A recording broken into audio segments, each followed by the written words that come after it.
Hello, Angela. Thank you for joining me. This is going to be a very interesting evening. I'm burning a little Palo Santo because I'm going to make a massive announcement. For me, at least, it's a massive one. And I hope for humanity. I will actually probably edit this video later on and post it. Jennifer, thank you for joining. Anu, thank you for joining. I appreciate you guys. I appreciate you being here. Tonight, I want to share with you part of my spiritual journey and where it has taken me so far. But I'm going to start first by announcing that today, January 27, 2025, I am launching the Hermetic U-inverse-ity. I'm starting with the most important thing I want to speak of tonight because I want to make sure that I fit in this information today. From a numerology standpoint, it all adds up to number one, which in my theory, considering that we are a binary algorithm, the universe is it's a binary algorithm of ones and zeros, one being love and zero being fear. Whenever you meet with number one, that is divine guidance. So I wanted to share something with you that happened to me throughout the past 3 years. In the beginning of 2022, during a hero journey, a mushroom journey that I did, quite a high dosage, I met a very interesting character. Many of you might know him, some of you might not. It's an Egyptian god. His name is Thoth. I actually have a little statue of Thoth right here, and I brought him with me to introduce him to you during this live. So this is Thoth. He is viewed as a man, a body of a man with the head of an ibis. He was the god of the moon. He was also the god of wisdom, of writing, of science, of magic, and so many other attributes that he had. But he is considered to be he was actually considered to be the god who saved humanity after the fall of Atlantis. He is the one who has preserved Hermetic science, and he is the one who has originated Hermetic Kabbalah. And it is known that when Jesus Christ went to Egypt, that's what he studied. He studied Hermetic Kabbalah, and he was initiated through the pyramids into the Hermetic science. And he's also very well known in mystical, in Greek mythology as Hermes Trismegistus. What does it stand for? Trismegistus, 3 times greatest, because he mastered and embodied the highest possible attributes from 3 standpoints, spiritual, physical, and mental. So he mastered at every level of human existence. I didn't know who he was at the time he showed up in my mushroom journey. Common Hermetic wisdom. Yes, correct. So I didn't know who he was during this journey that I took. I have seen his pictures because I have been to Egypt when I was 14 years old. So I kind of had an idea of some of the figures, Nefertiti and Tutankhamun and whatever, but I never dived into the whole Greek, Egyptian mythology and stuff like that. So he shows up in this mushroom journey, and he proceeded to tell me that he has been my protector ever since I was 14 years old, which is when I went to visit my father in Egypt. My father worked for the Romanian energy company, and they had a contract with Egypt, and they were building their high tension power towers, these really huge, humongous towers, really the entire energetic infrastructure of Egypt. So my father was building the power grid, the energy grid of Egypt at that time when I went to visit. So Thoth proceeded to tell me that he has been with me ever since I was 14 years old, and he has protected me ever since I was 14 years old. And of course I mocked him, like I didn't believe it. I'm like, what are you talking? Who are you? Of course I'm high, right? I'm on mushrooms, and I'm thinking I'm just hallucinating. I didn't really take him serious. I have the best thing for you. Wonderful, thank you. And so I quizzed him. I said, if you say that, thank you so much for the hearts. Thank you, thank you, thank you. Space Invader. All right, I love it. Thank you so much. So I said, if you've been with me all my life, if you've been protecting me, I said, how come thank you for my goal achieved. I appreciate it. I said, if you've been protecting me all my life, then how come some of the things in my life didn't turn out the way I would have liked them to be? And he proceeded to remind me that there were some certain other events in my life that could have ended up really badly, but they didn't. And that convinced me, because he was absolutely true. And I've always wondered, how was I so lucky to not get myself in trouble more than whatever I've gone through? So I said, okay, so why are you here? And he said, I came to tell you that you have to go to Egypt. That was in the beginning of 2022. So he said, I want you to go to Egypt, and I want you to go to the second pyramid. And then the other thing I want you to do is I want you to heal yourself, to heal your soul. And then I want you to help others heal themselves. Thank you all. Thank you all for all the wonderful things that you're putting on the screen. I'll be honest with you. Please don't hold it against me. I have no understanding about what is going on.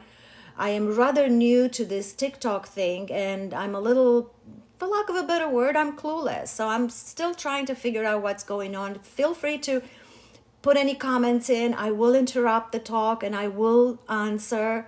And if you have any suggestions for me, let me know. If you have any questions for me, let me know. The reason for my video tonight is because I wanted to, and I'll tell you why, it's actually quite funny.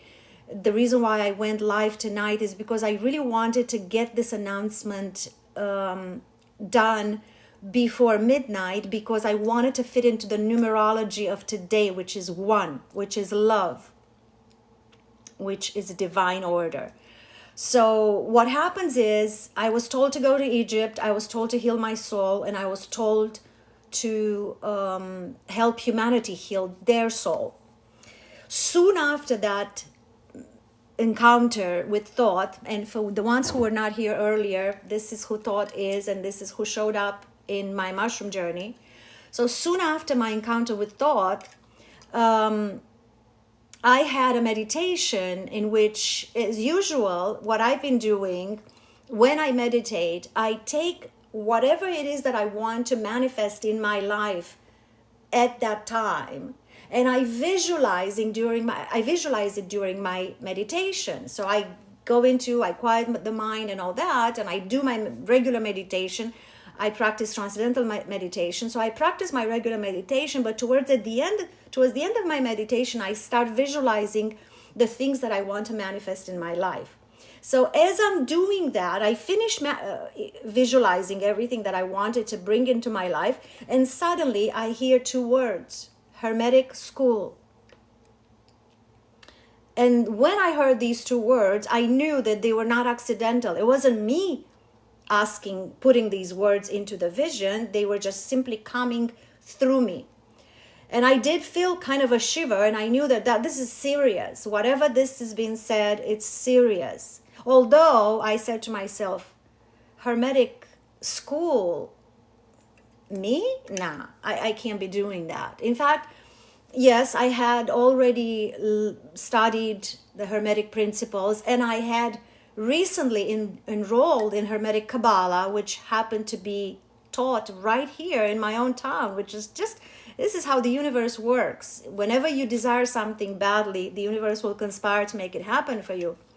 So that's what happened in 2022. And from that point on, I completely forgot about it. I thought, well, maybe that's not meant to be. I'm not going to worry about it, and so on. Flash forward yesterday. I have been practicing the Gateway Project meditations. If any of you has, thank you so much, Ray. I appreciate the hearts. Thank you, thank you, thank you. If any of you has heard of the cooperation between the CIA and the Monroe Institute back in the 70s, the CIA actually has released the document and the tapes, the meditations that were created, in which you, if you practice them, you will see that you are able to move your consciousness into a different locality. And this is being done for the purpose of astral travel, for remote viewing, and all kinds of other reasons that may or may not be kosher. So, you know, that's actually maybe one of the reasons why it hasn't been so talked about. But now everybody talks about astral travel. So along the way, interestingly enough, I forgot to tell you that at the end of 2022, I actually did go to Egypt. I ended up astral traveling accidentally to the star Arcturus. I met the Council of Arcturian Elders, 5 Arcturian Elders, and I met 12 Arcturian healers who have helped me heal myself, and they taught me a technique to teach others to heal themselves. And I recently published my second book in December of 2024. It's called Arcturian Healing. And in this book, I describe my entire story, the entire journey that started at the end of 2020, and it ended sometimes in April of 2021. And in this journey, in this book, I describe how I met the Arcturian Council of Elders and how I met the healers. And you know, it's a very interesting story. In fact, if you go to Amazon and look at some of the reviews, you will find out that there are people who have already started to feel, to experience healing. One of the women who put out a review on there healed a lump on her breast.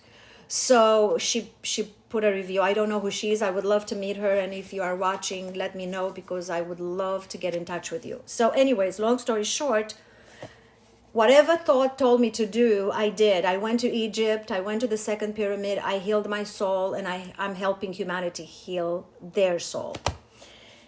Yesterday, while I was doing the Focus 21 tape of the Gateway Project meditations, I ended up in the Focus 21 energy field.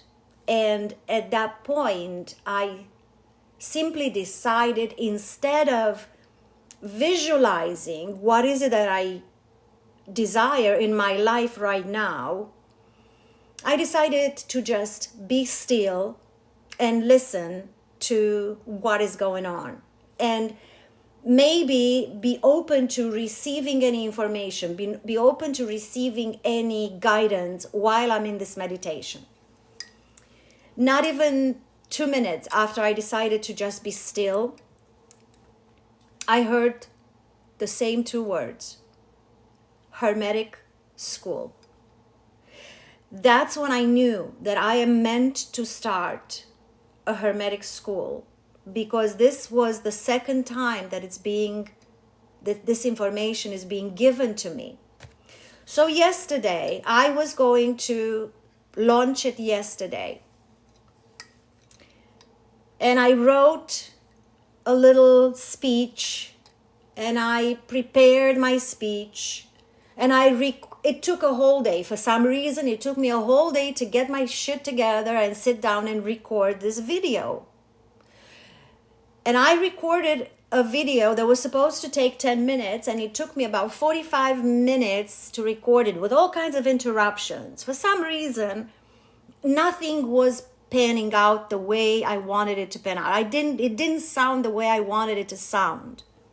So what I did was, by 12:30 last night, I was only halfway through editing it, because now you have the video and you want to edit, take out the stuff that is not necessary. I needed to turn like a 35 minutes video into a 10 minutes video, which was an act of Congress. So I decided to just give it up. So I said, okay, I had decided yesterday to launch the school, but then I said, I am not going to kill myself staying here till 4 o'clock in the morning to edit the video, so I'm just going to give it up. So when I woke up this morning, I was watching a video, somebody who's doing tarot readings and does numerology. And one of the first things that this woman says when she starts talking in her videos, she says, welcome to the Earth School. It's another beautiful day on the Earth School. When she said that, a little light bulb turned on in my head, and I said, school. No. It's not Earth School. This is a playground. I'm not looking at Earth as a school, because when you look at Earth as a school, what are you going to get? You're going to get lessons, and you're going to get lessons after lessons after lessons. But if you look at it as a playground, you decide what your universe looks like, correct? So I decided I don't live in a school. I live on a playground, because I decide how my life looks like. So that was a little light bulb that turned on in the morning, but I didn't think anything of it. So later this afternoon, I did another meditation, the second meditation related to the Focus 21 of Gateway Project. And during that meditation, I decided, since I had already been, now I'm convinced that I'm having to start this university, this school, I should say. And I said, I'm going to call on thought, because when I spoke to him in the beginning of 2022, he told me once I accomplished what he told me to accomplish, which was to go to Egypt and to heal my soul and to help humanity heal their soul, which I did it all. Well, I haven't helped humanity, everybody in the humanity heal their soul, but I've done my part so far. I'm not done, but I've done part of my job, because this book right here is available for everybody who wants to heal their soul. So I've done my part. So he said to me, once I accomplished these two things he asked me to do, that I should call on him again, and he will come to give me my next assignment. So today, when I did the second meditation of the Focus 21 of the Gateway Project tapes, I called on him, and there are 3 words. If you read the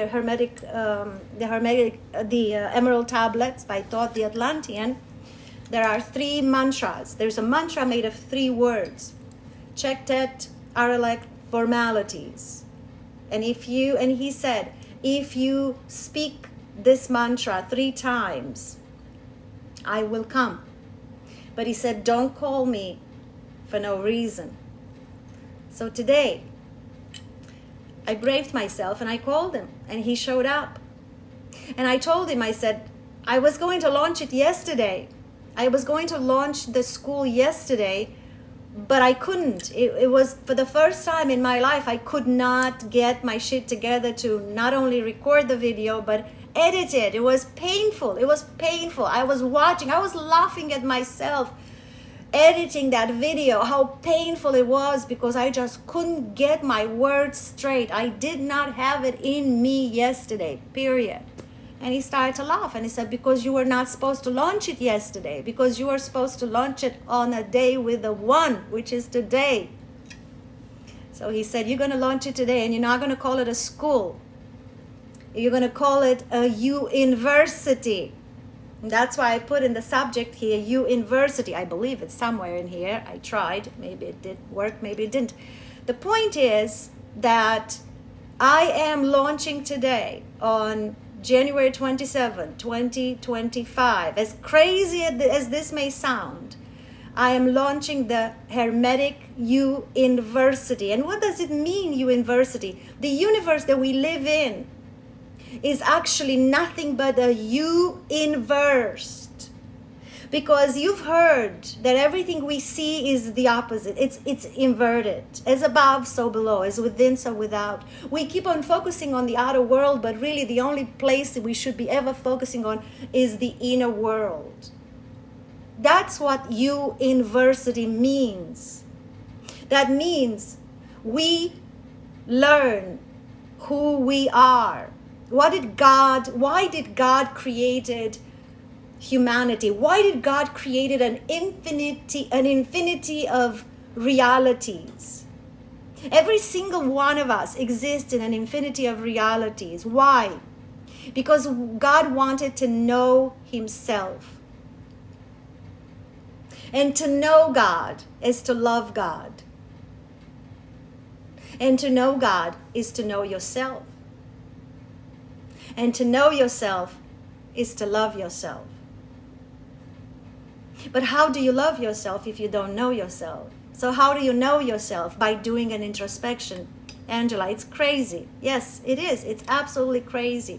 And I'm loving it. And what I realize is this. In this world, if you really want to break through the matrix, you have to be crazy, which means you have to be the opposite of what the norm is. You have to.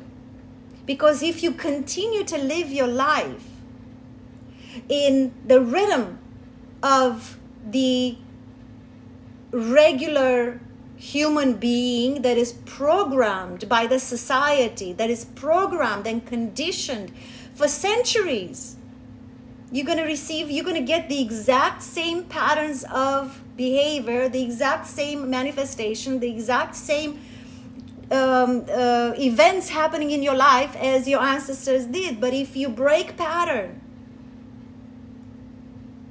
thank you so much, Ray. I appreciate it. Thank you.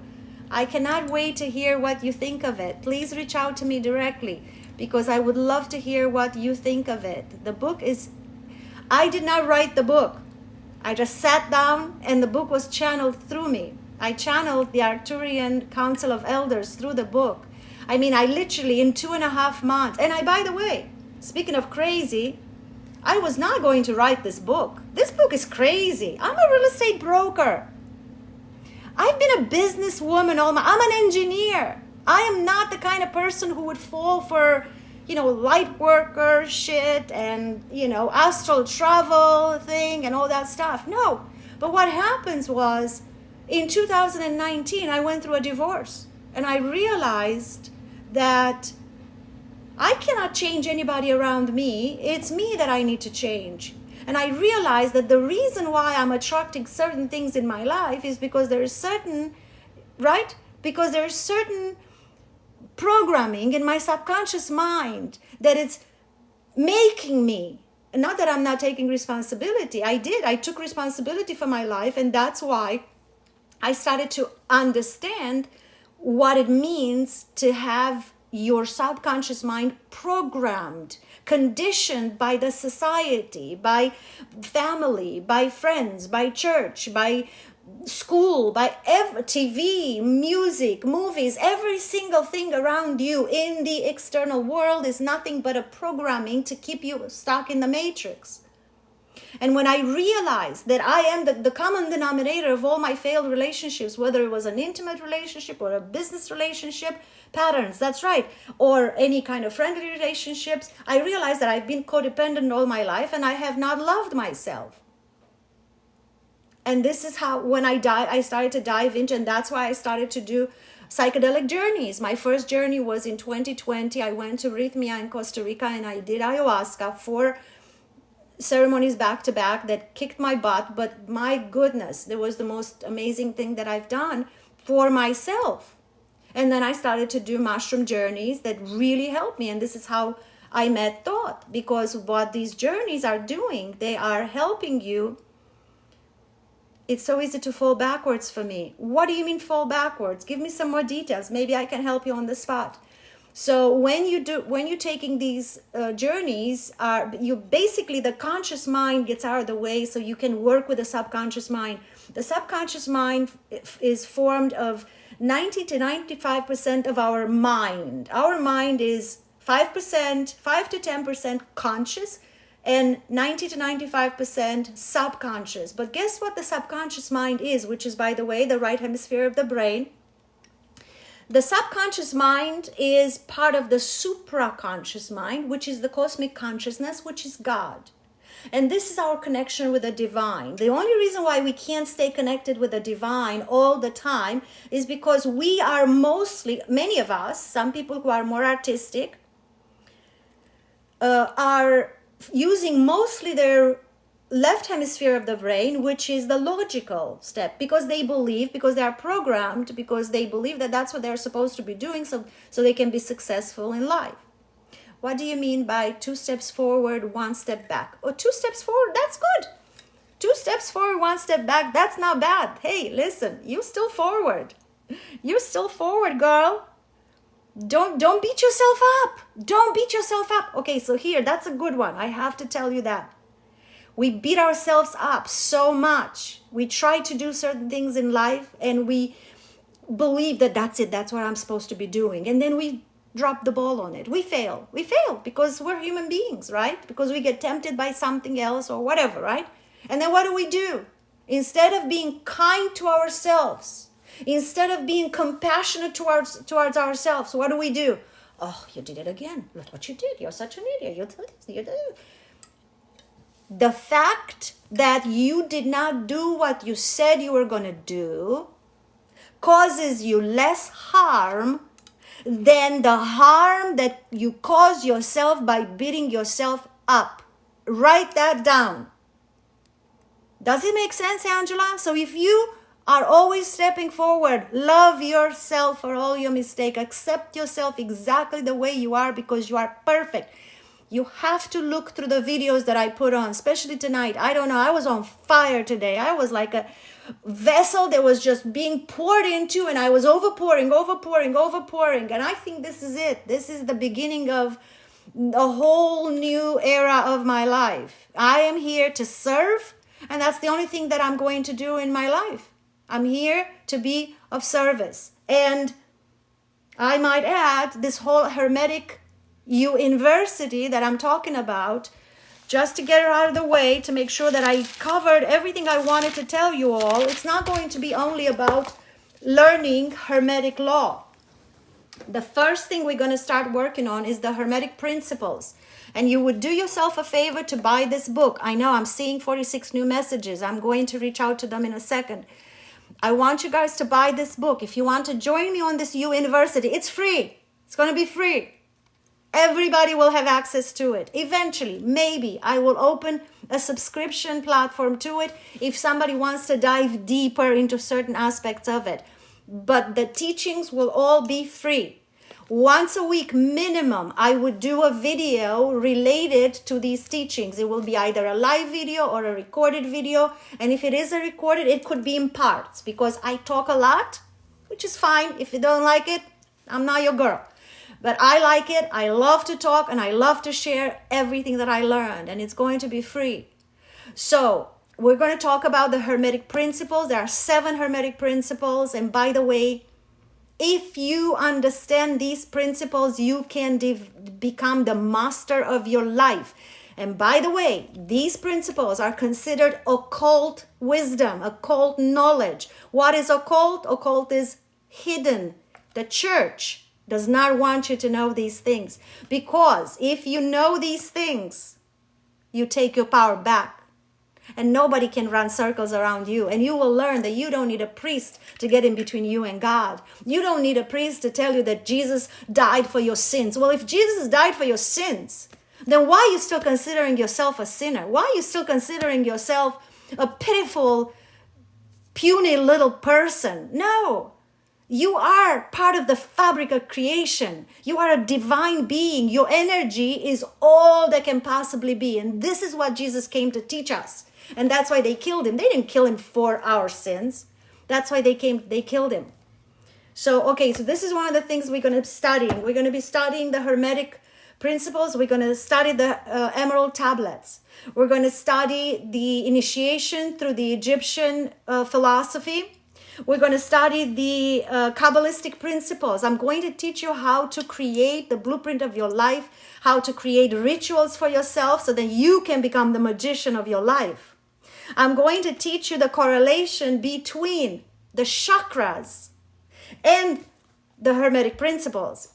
The chakras and the Egyptian temples, because the chakras, healing of your... And by the way, the other thing I'm going to be teaching you is the correlation between the chakras and the Bible. The Bible is not to be read and understood literal. The Bible is nothing but a parable. And it's a beautiful parable.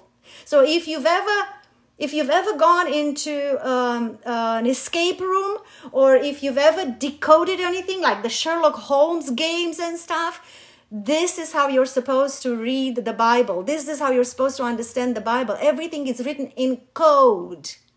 Once you understand the code, you understand what you have to do in order to raise your consciousness, right? All right, so we're going to do that. I'll just tell you about that, and then I'm going to look at the comments. Initiation in Egypt. We're going to talk about Arcturian healing. We're going to talk about chakra healings. We're going to talk about hacking gratitude. Hacking gratitude means to shift from being a manifester, which means to manifest a new car, a new job, a new relationship, which is wonderful, until you wake up and you realize who you truly are, that you are God. You are a divine being. And as a divine being, you have access to absolutely everything. What does it say in the Bible? It is your Father's great pleasure to give you the kingdom. That means you shouldn't be manifesting anymore. You should be creating. How do you create? By shifting your frequency into the one of love, compassion, grace, kindness. And at that frequency, which is one, in the binary algorithm, the ones and the zeros, one is love. So if you always stay at the frequency of love, that's when you are merging with the reality that is being destined for you, which is your highest form, your highest version. Every single one of us has the highest version of ourselves. Every one of us. If you take everyone's characteristics and say, okay, you can only go that far. All right, then go there. But almost everybody, 99.9% of people in this world do not reach their highest potential. Why? Because they give up, because they get sidetracked, because they are tempted by certain things, right? The goal is to reach our highest potential.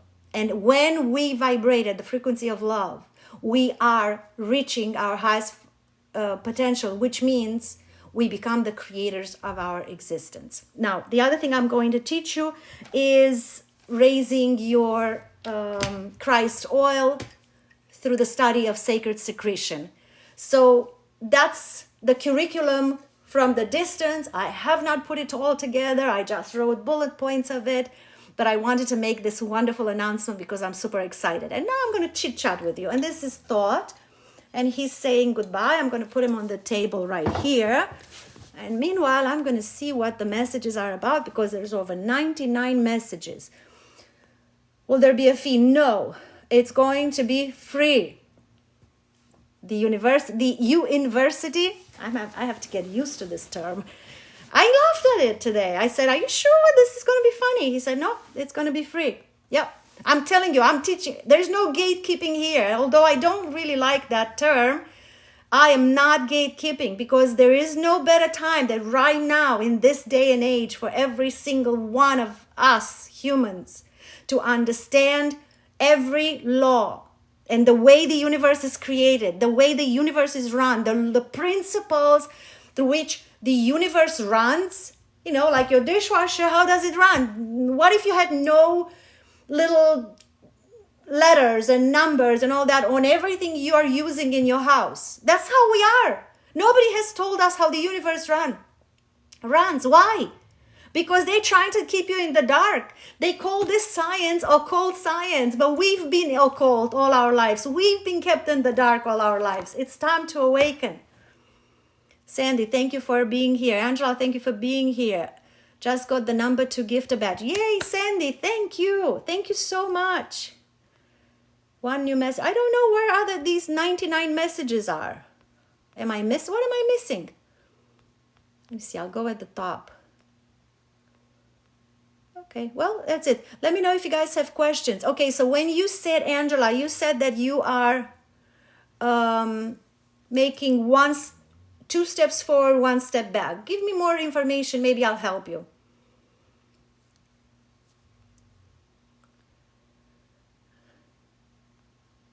Or if anybody has any questions, if you guys have any questions, I'll be able to help you. I could even channel for you guys the Arcturian Council of Elders, you know. They just show up whenever I need help with something. They just show up with an answer. So if you guys have, will there be a fee? No. Okay, so we already addressed that. Messages. Whoops. Yes.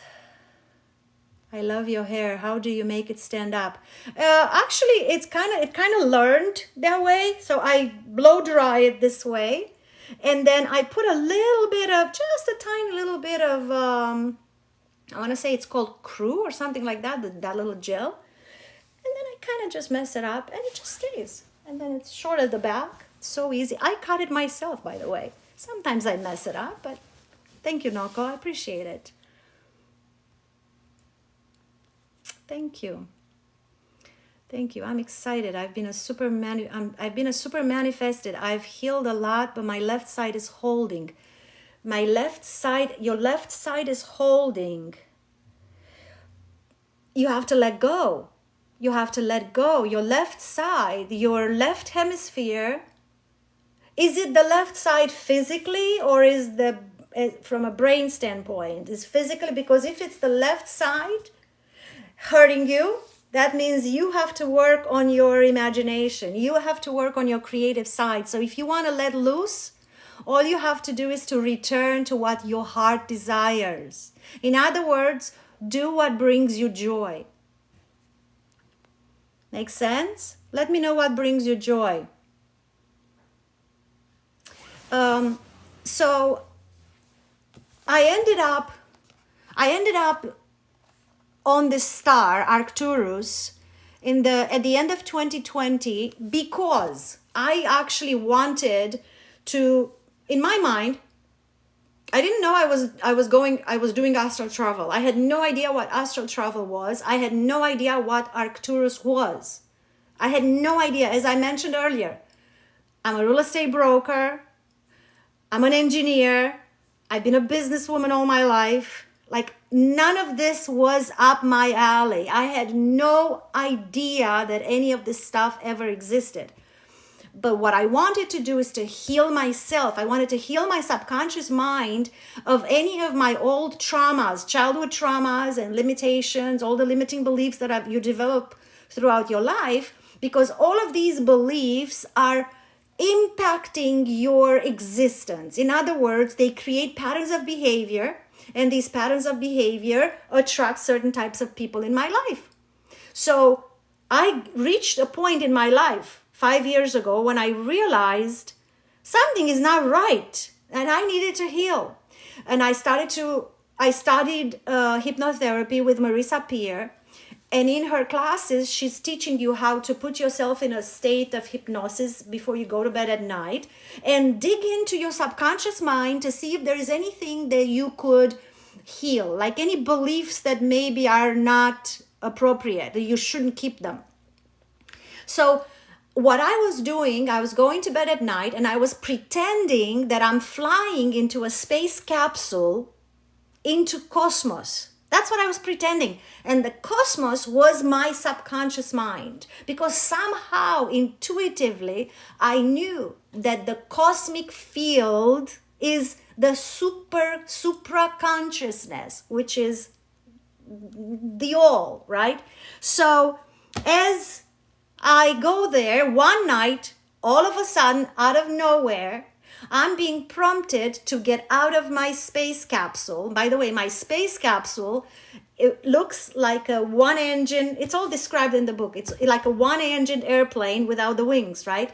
So I stopped outside, I got out of my space capsule, and it was this that looked like a disc in the air. That was a little more opaque.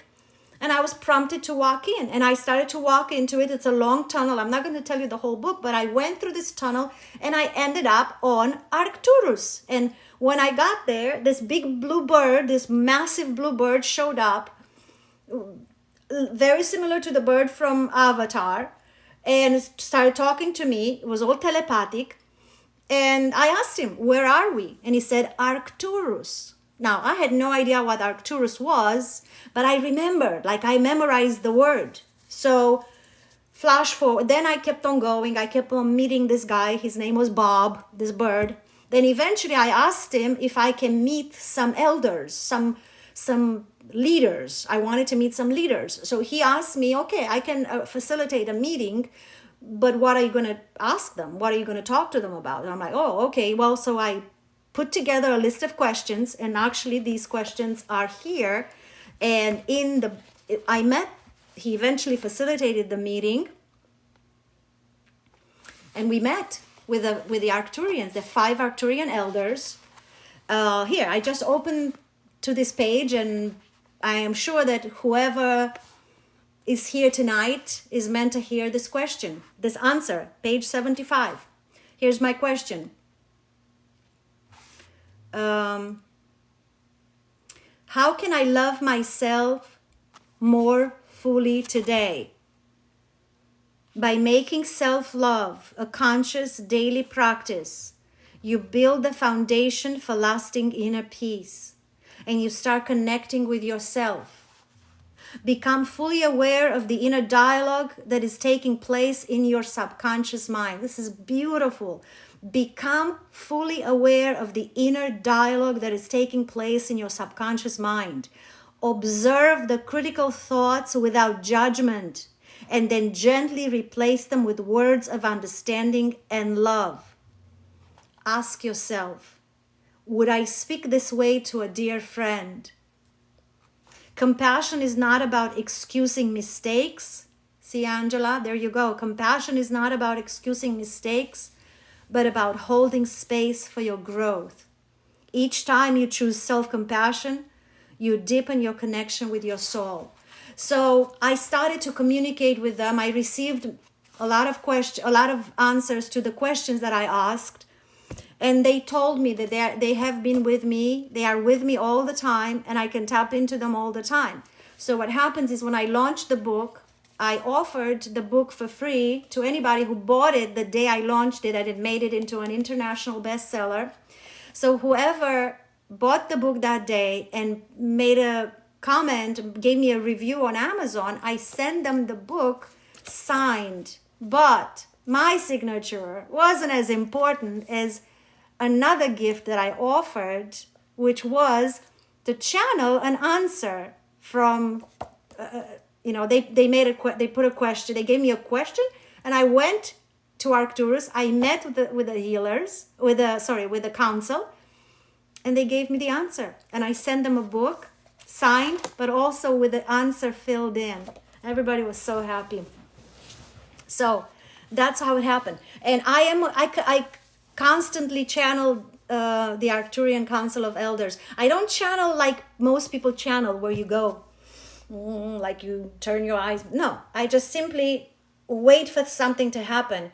And I don't normally just go, let me see what's going on. Like if I talk to you and if you have a question for me, sometimes I come up with an answer that I know doesn't come from me. I have no idea where that comes from. It comes from them. So it just comes through me.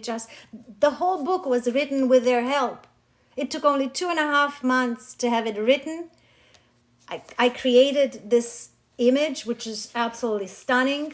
The whole, the formatting, the design, and then publishing it. I published it beginning of December, but only because just paperwork took longer than anything else. Okay, I think I went a little too long on that, but we'll make it. Let me know if you guys have any more questions. Thank you for sharing. Yes. Super bloom effect. What is super bloom effect? Thank you, Megan. Thank you for joining. Can you ask what I need to let go of? Send me a text. Send me not a text, a message. Send me a message. Put your name on there. And so I know, Sandy, maybe give me your last name too. What I need to let go of. Just write it so that I, God forbid, don't remember. Because this is going to go away. Like, I don't know why TikTok doesn't let us post these videos right off the bat. I would have to go back in it. And so I don't want to lose your contact information. Thank you for sharing. Absolutely. Absolutely. It is my pleasure. I love to share. I'm in service. It's my job. Apparently, I've been hired to do it. Apparently, somewhere I made the deal that I'm here for humanity, and I'm good. I could be laying. I live in Florida. I could be laying by my pool, sunbathing all day long, live off my real estate business and rental properties, and have a really good life. I was going to do that. I really was going to do that. Had no intention. It's part of, yeah. So I had no intention in writing this book. I did not want to write this book. This happened in 2020 up until April of 2021. And until middle of 2024, I had no intention in writing this book because I thought everybody's going to think I'm absolutely batshit crazy. But then in the middle of a meditation, I get the message and I'm being told, you have to write Arcturian healing. And I did. And I sat down and I read. And this is why right now I'm being obedient when I was told that I have to start a Hermetic U-inverse-ity. For the ones who weren't here, I'm starting a Hermetic school, let's call it, or it's going to take a while until I get used to the terminology. But Thoth, the Atlantean, who asked me to do it, this is my guide right here. He said to call it U-inverse-ity because this universe that we are seeing is U-inversed. So that's why I'm calling it U-inverse-ity. And what does that mean? U-inverse-ity, yes. So I was asked to start a Hermetic school 2.5 years ago. I didn't do anything about it until yesterday when the message came again. I was supposed to start a Hermetic school. And then I wrote, I was going to put a video out yesterday and invite everybody to join this school. But then today I realized that, and I just couldn't.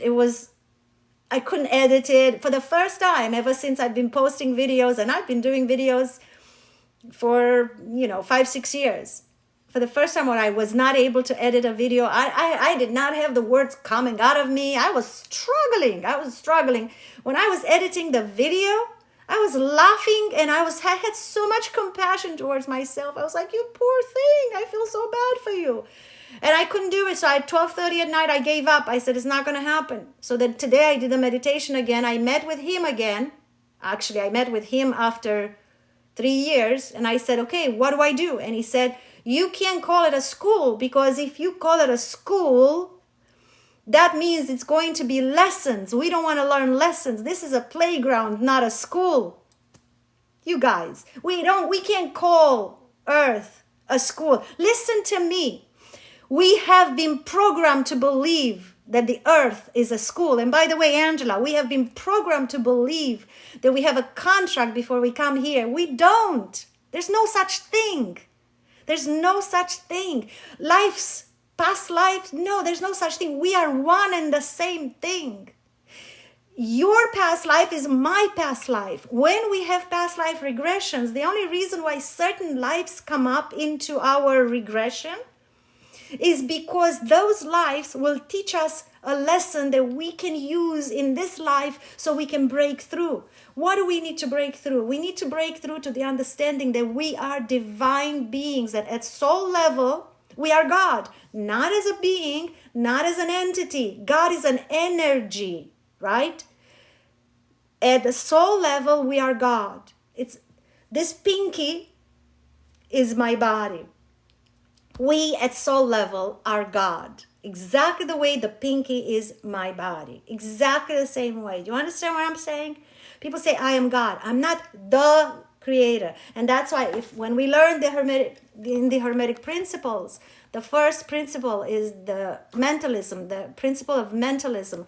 The all is mind. The universe is mental. The all is mind, which is God is a mind. Listen, we live in a program. This is why you need to start your school. That's exactly why I need to start this. But I'm not calling it a school. I'm calling it I was going to call it a university. But thought said, don't call it a university, because if you call it a university, then you remain stuck in the matrix.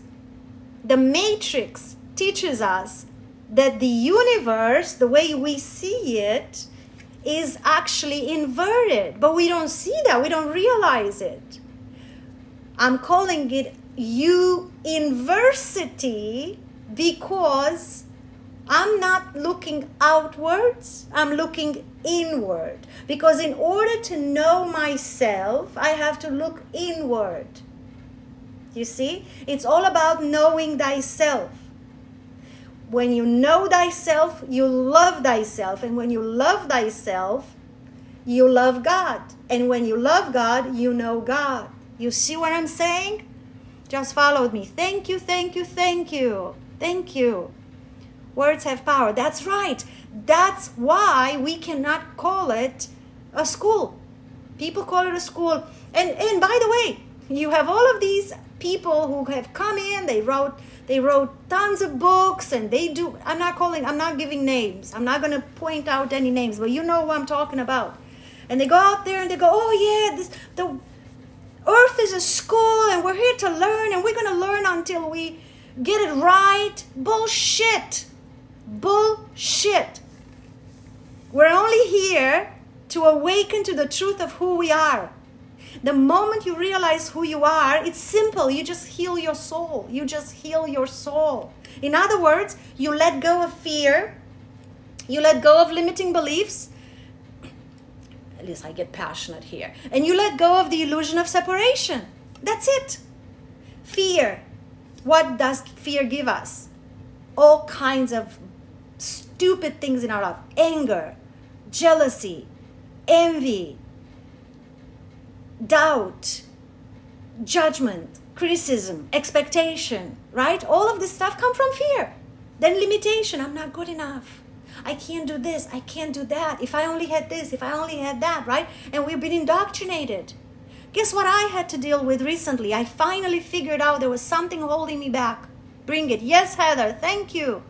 Exactly. That's why people are sick. Because they believe in all kinds of limitations and because they live in fear.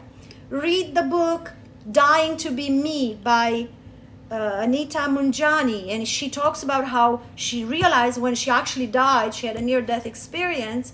Fear leads to dark side. Fear leads to stupidity. I'm telling you, fear actually makes your blood drain out of your brain and into your arms and legs. That's what fear does. It's physical. It's a physical thing.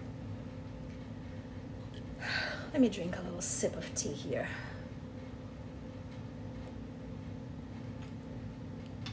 Thank you guys for being here. I don't even know what I was saying earlier. I got so passionate.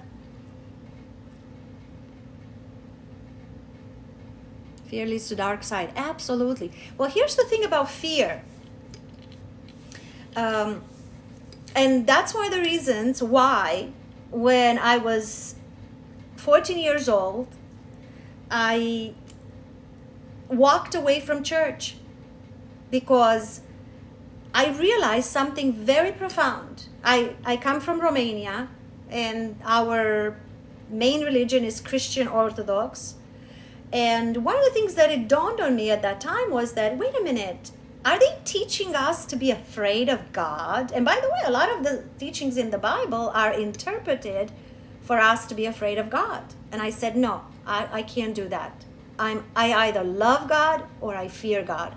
I can't do both. I was intuitive enough at that age to walk away from church, and I believe that's what saved my life, because I was not indoctrinated.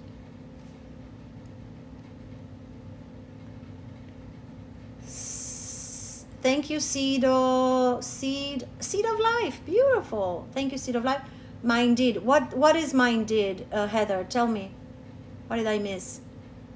I never understood it. It took walking away to learn to feel. It took walking away to learn to feel.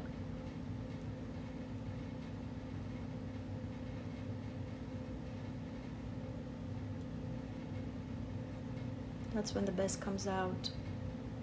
And Demonjani. Yeah, that's right.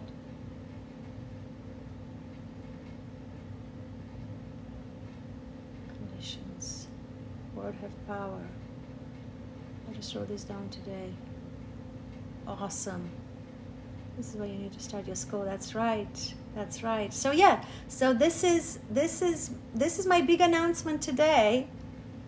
Oops, I never understood church other than the music. By God, I would love to go to one of these churches where they do gospel, you know. It's so beautiful to dance and stuff. But not where you're being indoctrinated. Not where you're being indoctrinated. We need to walk away from that. Could you show the cover of the Kabbalion book again, please? Yes, absolutely. This is one of them. I actually have 3 of them.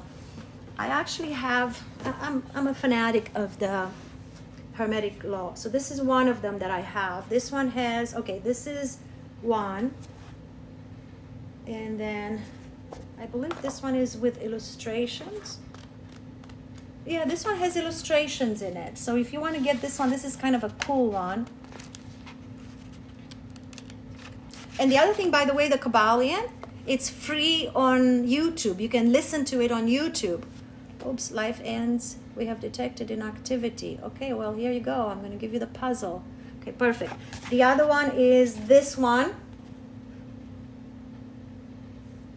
And then I have another one that it's a study guide by Mitch Horowitz. And you will have the Kabbalion in here, but also some of his interpretations, which is kind of good too. So this is what we're going to start. This is what we're going to start the Hermetic U-inverse-ity with. And what my plan is, because there are 7 principles, my plan is to create a video once a week. I will post a video with the bullet point content, you know, because you can only do 10 minutes video. So I'm going to comprise the information that I have into one video and post it. And then what I'm going to do is after that, maybe a couple of days later, you guys can put in comments in the video and put questions. Like maybe you have some, because we're not going to just study the principles. This is going to be a life journey. We're going to take this principle and we're going to see how it affects our life and how we are going to be able to use it in our life in order to become the masters of our life. You see what I'm saying? So that's what we're going to do. And then after I post the video with the information and you guys can participate and ask any questions. Awesome, Heather. Awesome. What I'm going to do is I'm going to do a live. So the only thing is that it's probably going to be evening live. Maybe not as late as tonight, but maybe like a 7:30, 8 o'clock, something like that. We're going to do a live. And listen, it's just me and my dog. Masters of Fate, Captain of the Soul. That's it. That's one of my favorite quotes. Masters of our fate and the captain of our souls. Because, and there's another quote that I absolutely love. That's from the Chocolate Factory. Oh, God, I can't think of his name. The Chocolate Factory. He said that Willy Wonka in the Chocolate Factory. He said that we are the music makers. We are the dreamers of dreams. This is what we are, guys. Do you know how much power we have? We have the power of God in our mind. And that's what they don't want us to know. Because if we know it, we can shift realities. We can shift realities simply by shifting our frequency. Oh yeah, that's the other thing that's going to be included in the Hermetic U-inverse-ity. I'm going to teach you guys about the hologram. I just discovered this. This is fucking amazing. I curse, by the way, fair warning. Probably not too often, but it happens. It will happen. So, make sure you all bring with you journals, because I'm going to give you shadow work lessons, shadow work questions. You have pencil, preferable pencil, so you can erase, so they look nice inside.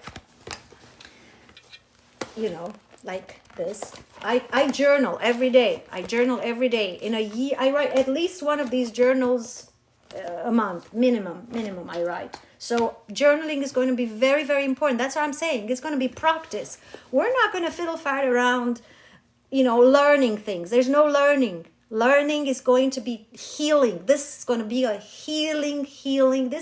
This U-inverse-ity is you learning to love yourself, to know yourself and love yourself. And after you know yourself and love yourself, you will know God and love God. And then finally, at the end of the curriculum, the graduation will be, we're all going to try to raise our Christ oil. Do you guys know about the sacred secretion? Do you guys know that this whole thing with Santa Claus is nothing but it's a made-up story, and it's based on the sacred secretion that descends from the cerebrum all the way down from the top to the bottom to the root chakra, down the two nerves, the Ida and the Pingala. They go left and right of the spinal cord, the central spinal cord, which is called the Shushumna, and it goes all the way down, and it awakens the serpent down at the base of your root chakra. And when it returns, and by the way, this only happens, the cerebrospinal fluid travels all the time, but only one time every 28 and a half days for two and a half days, each and every one of us, depending on when we are born, depending on our zodiacal sign, we create right here in the solar plexus, we deposit a little bit of oil that smells like fish. That is called the Christ oil. Now, the cerebrospinal fluid, after it went down to the root chakra, it returns back up the spine. And by the way, you know the caduceus, which is the sort of like the medical symbol, right? You know how it looks. What do you think it represents? It represents the raising of your sacred secretion. And the sacred secretion then arrives into the plexus chakra. It picks up this oil, this Christ oil. It lifts it up, because you have to meditate. If you've done any Joe Dispenza meditations, that's what he's doing in his meditations. He lifts up this oil, brings it up the spine. When the final intersection between the Ida and the Pingala, the two nerves that are connected to the to the spinal cord, when the final intersection happens, in Greek language, crossing means to multiply.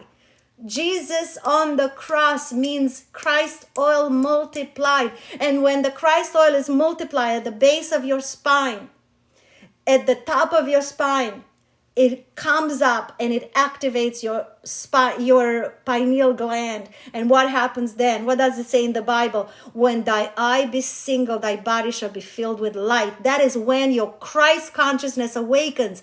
This is when Jacob climbed up the ladder and arrived to where? Mount Peniel, spelled differently, really. And he had to fight with God, which is he fought with his final ego, his final fears, his final limitations, his final illusion of separation. And then what happens? His life was preserved. What does it mean to have your life preserved? Yeah, to preserve something, to make it last long. How about to make it last eternally? Because this is what we are. We are eternal beings. We're never born and we never die. Our body does, and even that doesn't die. It just transforms. But we're not the body. This is just a vehicle, right? So this is what we're going to be talking about, you guys, all this stuff. But then here's the thing that I've been investigating lately, studying this other guy. Listen to this one. This guy here. Well, I bought these two little brochures. I call them brochures because they're just some very sad excuses for translations of some brochures about this, but doesn't matter. I'm not complaining. This guy here, Jacobo Greenberg, he's a neuroscientist who discovered that our reality is holographic. Now, we've heard conversations about the hologram. We've heard how, but nobody is explaining it to you how exactly it happens. And I figured it out. I have it all written down, and I'm gonna do it with a graph, and I'm gonna do it with a sketch, and you're gonna know exactly how it works. Exactly the way a hologram works. This is exactly how our thoughts, our beliefs, our intentions act as the object in the holographic schematic. In the holographic schematic, there's two beams of light. One of them is the main beam of light, and the other one is the object light. And the main beam of light reflects straight into a panel, but the object light hits an object and then hits the panel, and that's how the hologram gets created. It's hard to explain without drawing it, but I'm just giving you a kind of an idea of what's coming, right? And in our case, exactly the way, like, do yourself a favor and go on YouTube and learn about holograms. And there's a couple of good videos there that explain it very simple, very childlike. Look for one that explains it to you the way a child has to understand it. So then, in our case, the main beam is the consciousness, is the God consciousness.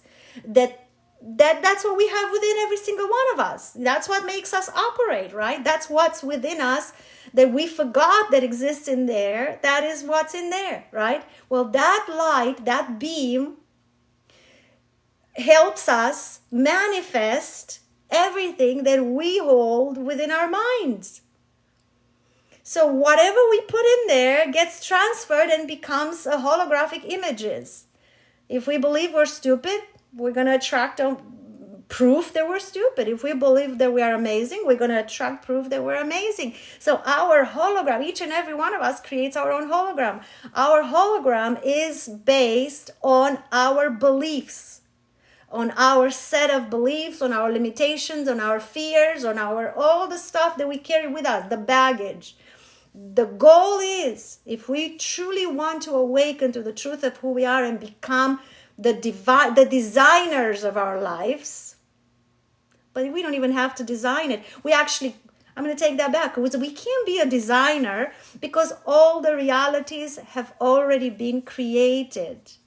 The quantum universe is a participatory universe. The quantum universe means that there is an infinity of realities already existent, all in the same place, existing simultaneously, because time is a man-made construct. Time does not exist.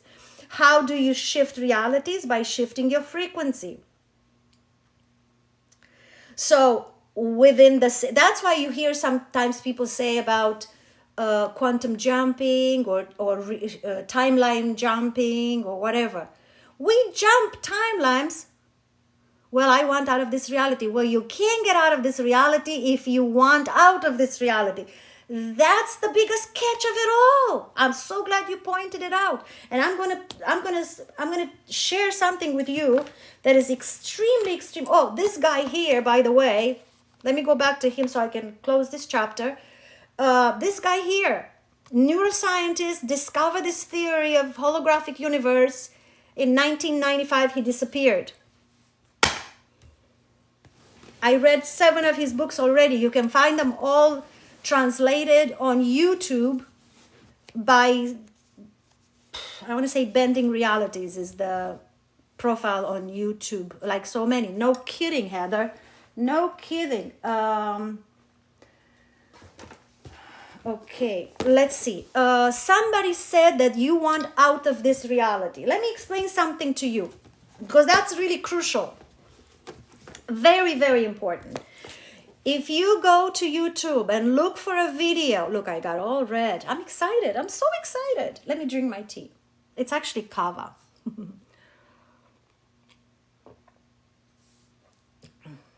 Okay. If you go to YouTube and look for a video of Greg Braden, he talks about some verses in the Bible, right? And in these verses in the Bible, some verses in the Bible, they were removed. And they were exactly the verses in which were being explained what it means to pray.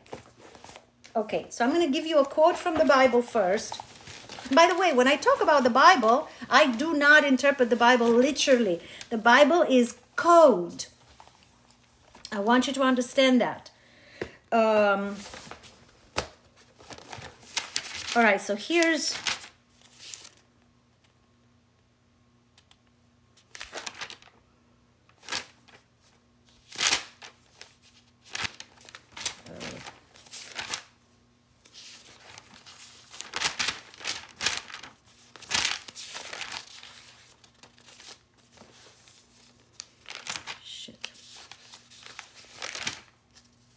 so much. Okay, got it. I found it. Okay, I found it. Don't go away. I'll be back soon with another cartoon. Okay, so Mark 11:24. It says, "Therefore I tell you, whatever you ask in prayer, believe that you received it and it will be yours." Whoever told me that you want to get away from this reality, you must understand how to pray. And I'm going to teach you how to pray without wanting to get out of this reality. So now this is what it says, Mark 11. You can find it in every Bible. I have a gorgeous Bible, by the way. And here is a paragraph that was translated from the Aramaic, but you're not going to find it in any Bible that is in existence right now. Listen to this. You can write this down. And you can find Greg Braden with full explanation on YouTube. But right now, since you're with me, I will give you, because I wrote it down. So he says like this.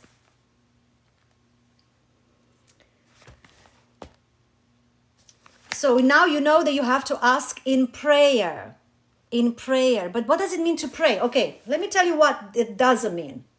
Prayer does not mean you sit in prayer and say, "Dear God, please give me this. I thank you so. Please give." No, I'm actually making the mistake because I'm reverting back with what I normally say. Because I normally say thank you for everything because I consider it's already mine. "Dear God, give me this, give me that. Dear God, dear God, dear God." Right? What do you get out of it? You see, I'm a victim. I'm crying. Right? I'm crying. I'm miserable. I'm pitiful. I am God. How can I be pitiful? How can I be miserable? How can I be a victim? What do you think God says to himself or itself when he's impartial? God is not a he, it's not a she, it's not... God is not a being. God is an energy. But sometimes you have to use terminology that almost feels like you're speaking a language for somebody to understand. If you ever hear me speak about God as him or it, please understand, God is not a being. God is not an entity. God is a frequency. God is an energy. But sometimes you have to, so you can explain it to people, you have to use the language in which they speak. Because if you don't use the language in which they speak, they will not understand it. That's why it says everywhere, those with ears to hear, let them hear. You see, if you continue to speak in your own language, let's say you've ascended in your language, in your vocabulary, let's say you have new understanding of how the world works and who God is and who you are. But if you go out there and you start rambling about it, people are going to think you're crazy, number one. And that's okay. It doesn't matter that people think you're crazy, but it will dilute your message. So you have to bring yourself to the humanities vocabulary so they can understand you. That's why sometimes you may hear me say about God, he, okay? But that's not a he. So here's what it says. Ask, you can write this down. Ask without hidden motives and be surrounded by your answer and be enveloped by what you desire, that your gladness be full. Now, what does it mean to be ask without hidden motives? Ask without hidden motives means without judgment. So whoever said earlier that I want to go out of here, that means you're judging the reality that you're in. You can't move into a different reality. You cannot shift your frequency into the frequency of the reality that you desire by judging the frequency that you're in right now. It's not possible from a physical standpoint. By the way, you can look at reality of the world from a religious standpoint, biblical standpoint, or you can look at it from a quantum physics standpoint. It's the same thing. It's the same thing. That's why when I say God is not a being, is an energy, it's the quantum field. God is the quantum field. What is the quantum field? It's the field of infinite possibilities. All possibilities exist. How do you get them? By matching the frequency of that which you desire. Who said that? Einstein. Everything is energy, and that's all there is to it. Match the frequency of that which you desire, and you cannot help but get it. But here's what you can't.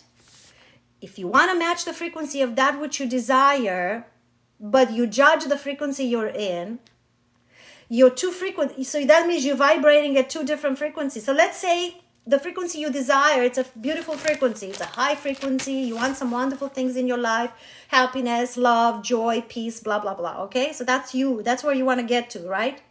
And here, where you are right now in this frequency, right? You judge it, right? So you're sad, you're upset, you're angry, right? You're bitter, okay? So now, how do you get here? It says in here, ask without judgment, number one, and be surrounded by your answer. What does it mean to be surrounded by your answer? Is to have it, to act as if it's already yours, to surround yourself by your answer. That means I wake up in the morning, I pretend I'm already there in that beautiful reality that I want to get to. It is joy, peace, love, fun, all the stuff that I want to get. But if I wake up in the morning and I'm pissed off because I'm late or whatever, I'm going to spill coffee on me. I'm going to be pissed off because my boss gave me a little extra work or whatever that may be. That frequency that I want to vibrate at and match it is going to go down the drain because I'm dragging it down with this other frequency where I'm pissed off, right? So be surrounded by your answer. Be enveloped by what you desire, that your gladness be fulfilled. That means envelop yourself with the frequency that you desire to achieve. Einstein said, match the frequency of that which you desire, and you cannot help but get it. How do you match the frequency? By acting as if you already have it. How do you act by the way as if you already have it? I'll tell you how. Practice gratitude. I'm going to teach you something. And by the way, if you go through my videos on my profile, you will find a beautiful video that I posted a few days, maybe 2-3 days ago, about gratitude. I teach you 3 ways in which you can practice gratitude, but maybe the most impactful practice that I've been doing for the past 5 years. I started it at the end of 2018. That's when I did it for the first time. I call it 90 days of gratitude. You take 90 days of your life, you say, I'm starting today. And for 90 days, every day, you write in a notebook like these ones. See? For example, here, today was my day 89 of probably my, I don't know, 5 or 6. I've done many of them. Every now and then, I just pick 90 days and say, okay, I'm starting a 90 days of gratitude. You're going to have massive changes in your life if you do that. Every day for 90 days, you write 10 reasons to be grateful for. Different. It can be anything, you guys. Anything. I'm grateful for my tea. Okay? I'm grateful for my electricity. I'm grateful for my internet. I'm grateful for my water. I'm grateful for my sheets. I'm grateful for the roof of my head. I'm grateful for talking to my mother. I'm grateful for having lunch with my friend. I'm grateful for whatever that may be. Now, at times, you put things that you're grateful for, things that maybe not the best thing that happened, but did you learn something? Yes, be grateful for that. And by the way, this is what journaling is all about. When you write about all of these things, turn one of them into an essay. Turn one of them into a reason to bring the subconscious into the conscious. What did Carl Jung say? Until we bring the subconscious into the conscious, it will run our life and we will call it faith. So in other words, if you that's how I ended up on Arcturus. Because I was trying to heal my subconscious mind and I was trying to bring everything out of my subconscious so I can heal it, so I don't have my subconscious running my life. So I'm the master of my life. I am Lysis. Thank you so much. So does it make sense? Okay, what did I miss? Any other questions? Needed this. TLM, thank you for saying this. I really appreciate it. I'm telling you guys. All right, so for anybody who wasn't here earlier on, today I founded 1/27/2025. I'm excited. I founded a Hermetic U-inverse-ity. U-inverse-ity is a form of learning who we are. In other words, instead of studying the universe, we study the U-inverse, which means instead of looking outside of ourselves, we're looking inside of ourselves. Because you can only love yourself if you know yourself. And you can only love God if you know God. And you can only know God if you know yourself. Okay? Because I and my Father are one. So I'm starting this university. Again, for whoever wasn't here, it's free. Yes, Hermetic U-inverse-ity. It's just a U, not a U, just a U-inverse-ity. I think that's how it's going to be easier to. It makes a little bit crazier statement. Thank you so much, TLM. Appreciate it. U-inverse. That's it. U-inverse. It's not the universe. We don't want the universe. We don't care about the universe. We care about the U-inverse. Because everything is inversed, you guys. Now, I don't master this information, but you know how you've seen these drawings that show you how, and that's why everything is like the left side of your body corresponds to the right hemisphere of the brain, and the right side of your body corresponds to the left hemisphere of the brain. And Egyptian pharaohs were buried like this. Why? Because it's showing you that everything is inverted. Everything is upside down. That's right. The upside down. But see, you can be distracted and say, well, underneath the earth, forget it. Nothing outside there exists. Everything is within you. Whatever you see in the outer world is because you already have it within you. You know that little story with the monk who was sitting outside a village and a traveler comes by. And the traveler says, hey monk, do you know the people in this village? What kind of people are they? And the monk says, tell me what kind of people are in the village you come from.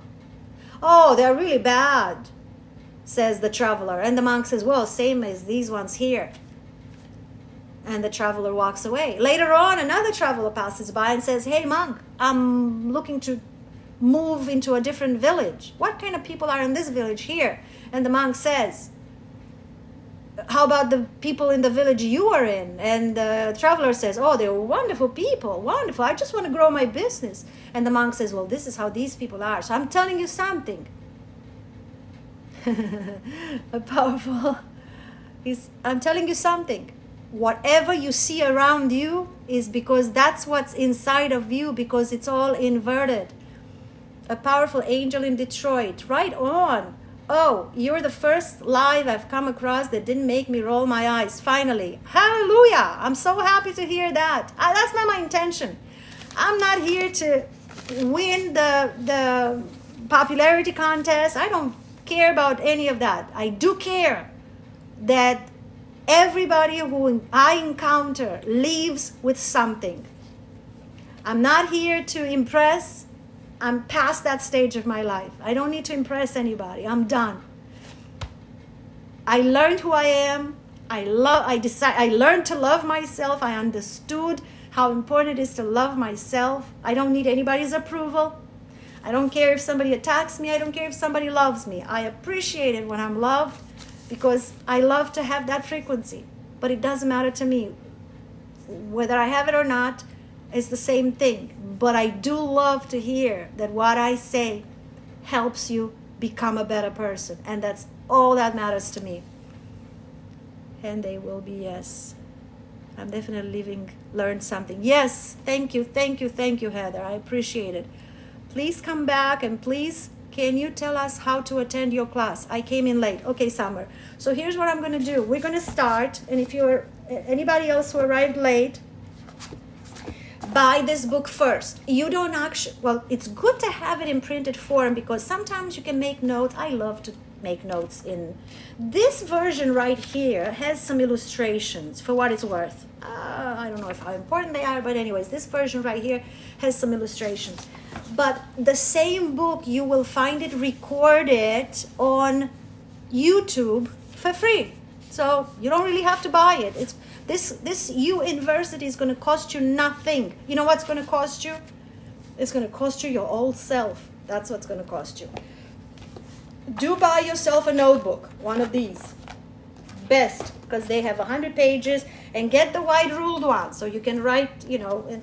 Okay, perfect. TLM, you have the book. Perfect. So what we're going to start with, the Kabbalion. The Kabbalion is the Hermetic principles, the 7 Hermetic principles. Starting tomorrow, I'm going to start working on putting together the curriculum for the first principle. And what I'm going to do is this. Within a week, no more than a week, I'm going to post a video on my page. It's going to have to be 10 minutes of video because that's all these guys allow it. Trust me, I can talk so much. I can fill hours of, you can see it because some of you have been here with me for a while. But I've done 3 hours lives in the past. So what I'm going to do is I'm going to post a video where I'm going to I'm going to compress the information about the first principle. And then I'm going to give you guys a couple of days, and then we're going to do a live. During this couple of days after I post the video, what I want you to do is to go there, listen to the information, read it, listen to it on YouTube as well, so you can kind of, because I'll tell you something, you're never going to read it too many times. They actually say you should read it 100 times. I probably read it about 20, 25 times. I lost track. But it doesn't matter. I'll read it again. I'll read it again right now with you guys. So what happens is the information that you get, it's all programming. Whatever you've been programmed with, this is going to take it out, right? So what we're going to do in the live, you guys are going to come in with questions, but it is better if you put some questions in my profile on my video, so I know, so I'm prepared when I get into the live with you, right? It's so crazy. I just listened last night. These self-confirmation. You listened to this last night, TLM?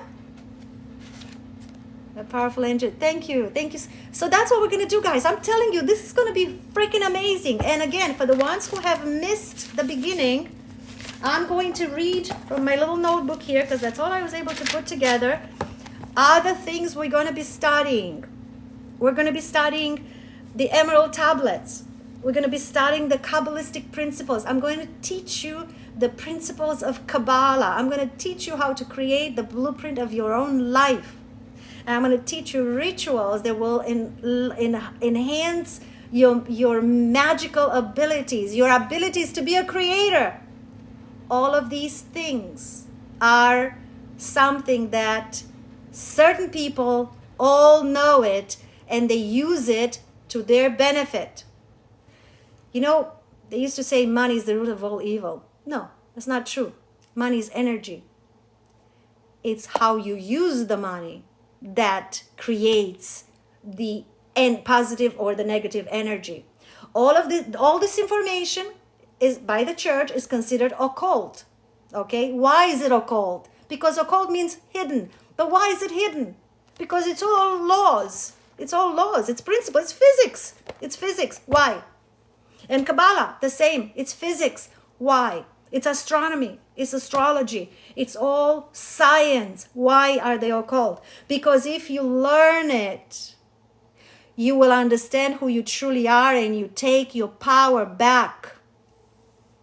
And if you take your power back, their deck of cards crumbles. Or their house of cards crumbles. I'm a Romanian, so sometimes I throw some words in there that maybe don't fit, but you get it. You get the idea. English is not my first language. They want it for them, exactly. And by the way, it's okay with it. Let them be. Let them be. We don't care. That we don't want to associate with anybody. We're not going to talk badly about anybody, but it is important to understand that we have been programmed. We have been the subject of millennia of programming. By the way, this programming doesn't happen overnight. Even though we're only 20, 30, 40, 50 years old, everybody their own age, it comes from our ancestors, this programming. This has been going on for millennia. And by the way, what's his name? Thoth warned us in the Emerald Tablets. He told us about the Dark Brotherhood, and he's teaching us in the Emerald Tablets how to overcome it and how to transmute darkness into light. And this is all part of this. He taught this science, and he's the one who taught the Hermetic Kabbalah. Some people took the Kabbalah and call it their own Kabbalah, but it's the Hermetic Kabbalah. It comes from Thoth. Okay. Emerald Tablets, Kabbalistic principles. Oh, the chakra healing. And I'm going to teach you guys the correlation between chakras and the Kabbalion. The 7 principles of the Hermetic principles are connected to the 7 chakras. Now, I'm going to teach you guys about Egyptian initiations, the same initiation process that Jesus went through when he went to Egypt, during the time when nobody knows what he did up from 12 years old to 30 years old when he returned to Jerusalem, right? What did he do? He went and traveled to Asia, to Egypt, to England, to all kinds of places, and he became a master. He learned all of this philosophy, right? And I'm going to teach you guys the correlation between chakras and the Egyptian temples. And by the way, speaking of the Egyptian temples, speaking of Egypt, let me let you in on another little secret that nobody wants us to know. Egypt is called the land of Cam, the land of darkness. Also the land of bondage. What is bondage? We're being bonded by our ego in fear, limitation, and the illusion of separation. Who are the children of Israel? Is from Isis, Ra from the god son Ra, El from the Elohim. Isis female, Ra male. Elohim is the merger of the two.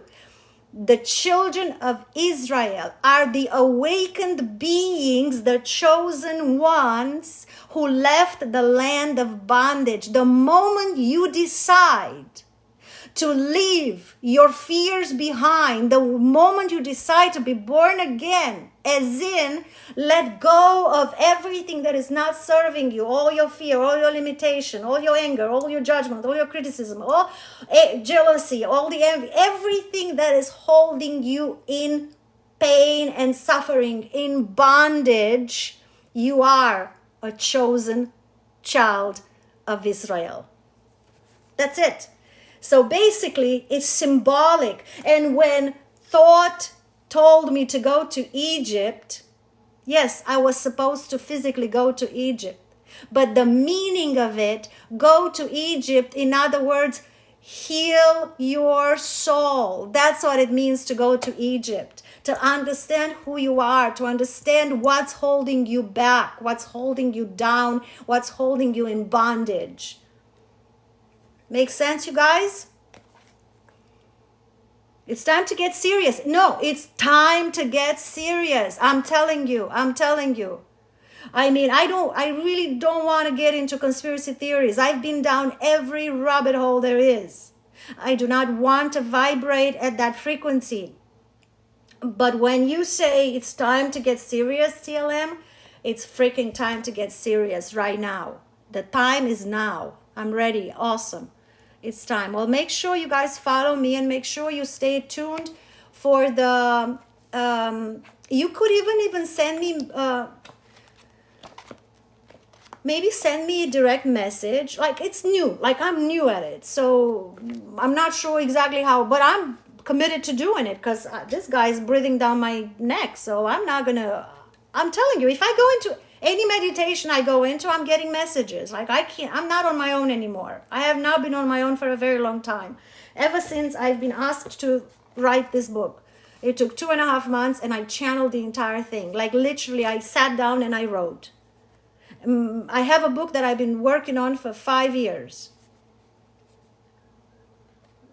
on my own. And I've had writer's block 5 times. It's almost finished, and this one I wrote it in 2.5 months, and it's 156 pages. So this is a pretty deep book, but I wrote it because I was guided to do it. I was asked to do it.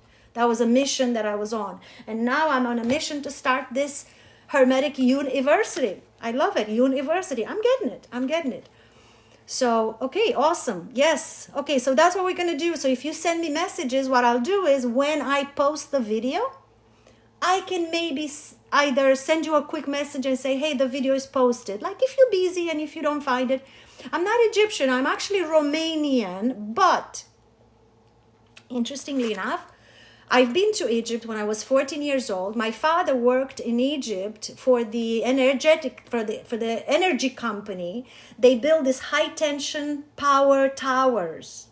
In other words, my father built the power grid of Egypt. Now, let me give you a little parenthesis here about the power grid. Now, all of the Egyptian gods, they're all archetypes.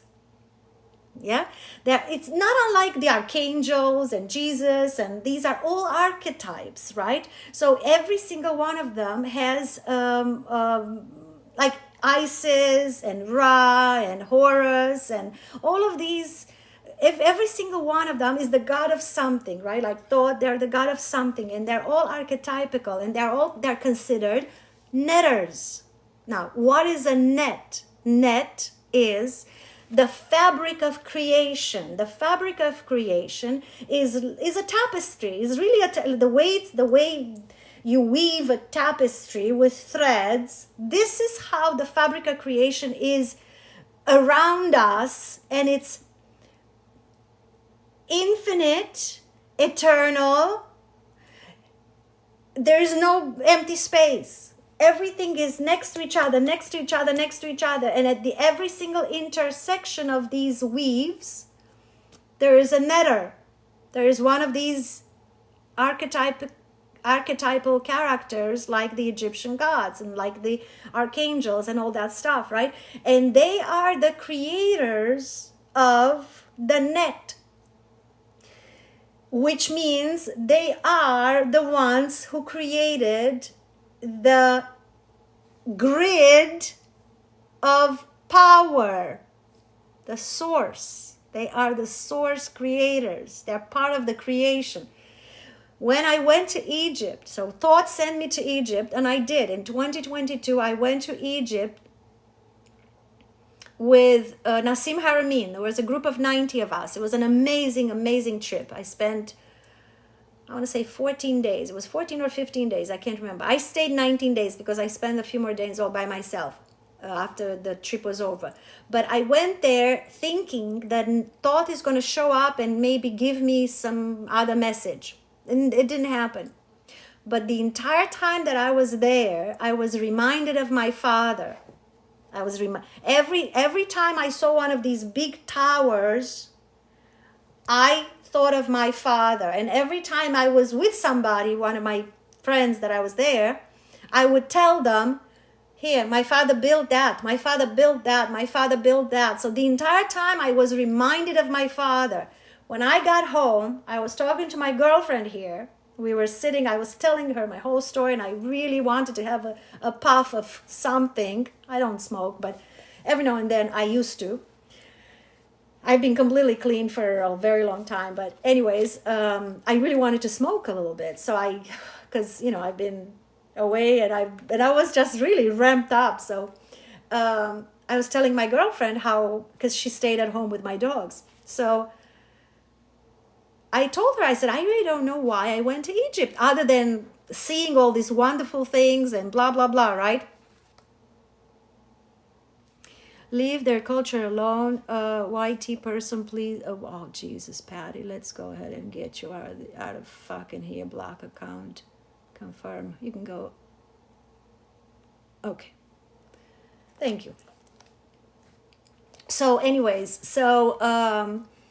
I go to the bathroom and suddenly I come out of the bathroom and the genius ideas come in the bathroom, right? So I'm in the bathroom and I came out and I go, Virginia, I figured it out. I figured out why I went to Egypt. Now, see, when I was talking to these other friends and I was telling them about my father, like I was so proud of my father. See, I grew up without my father. My father was away from home for 10 years, from the age of 8 till the age of 18. So literally the years where I was growing up and I needed a father.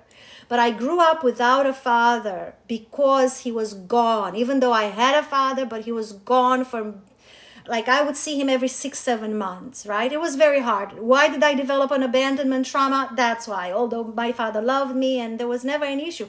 But that trauma is interpreted by us as children in a way that we are traumatized and then we repeat. Anyways, I'm not going to go into that subject.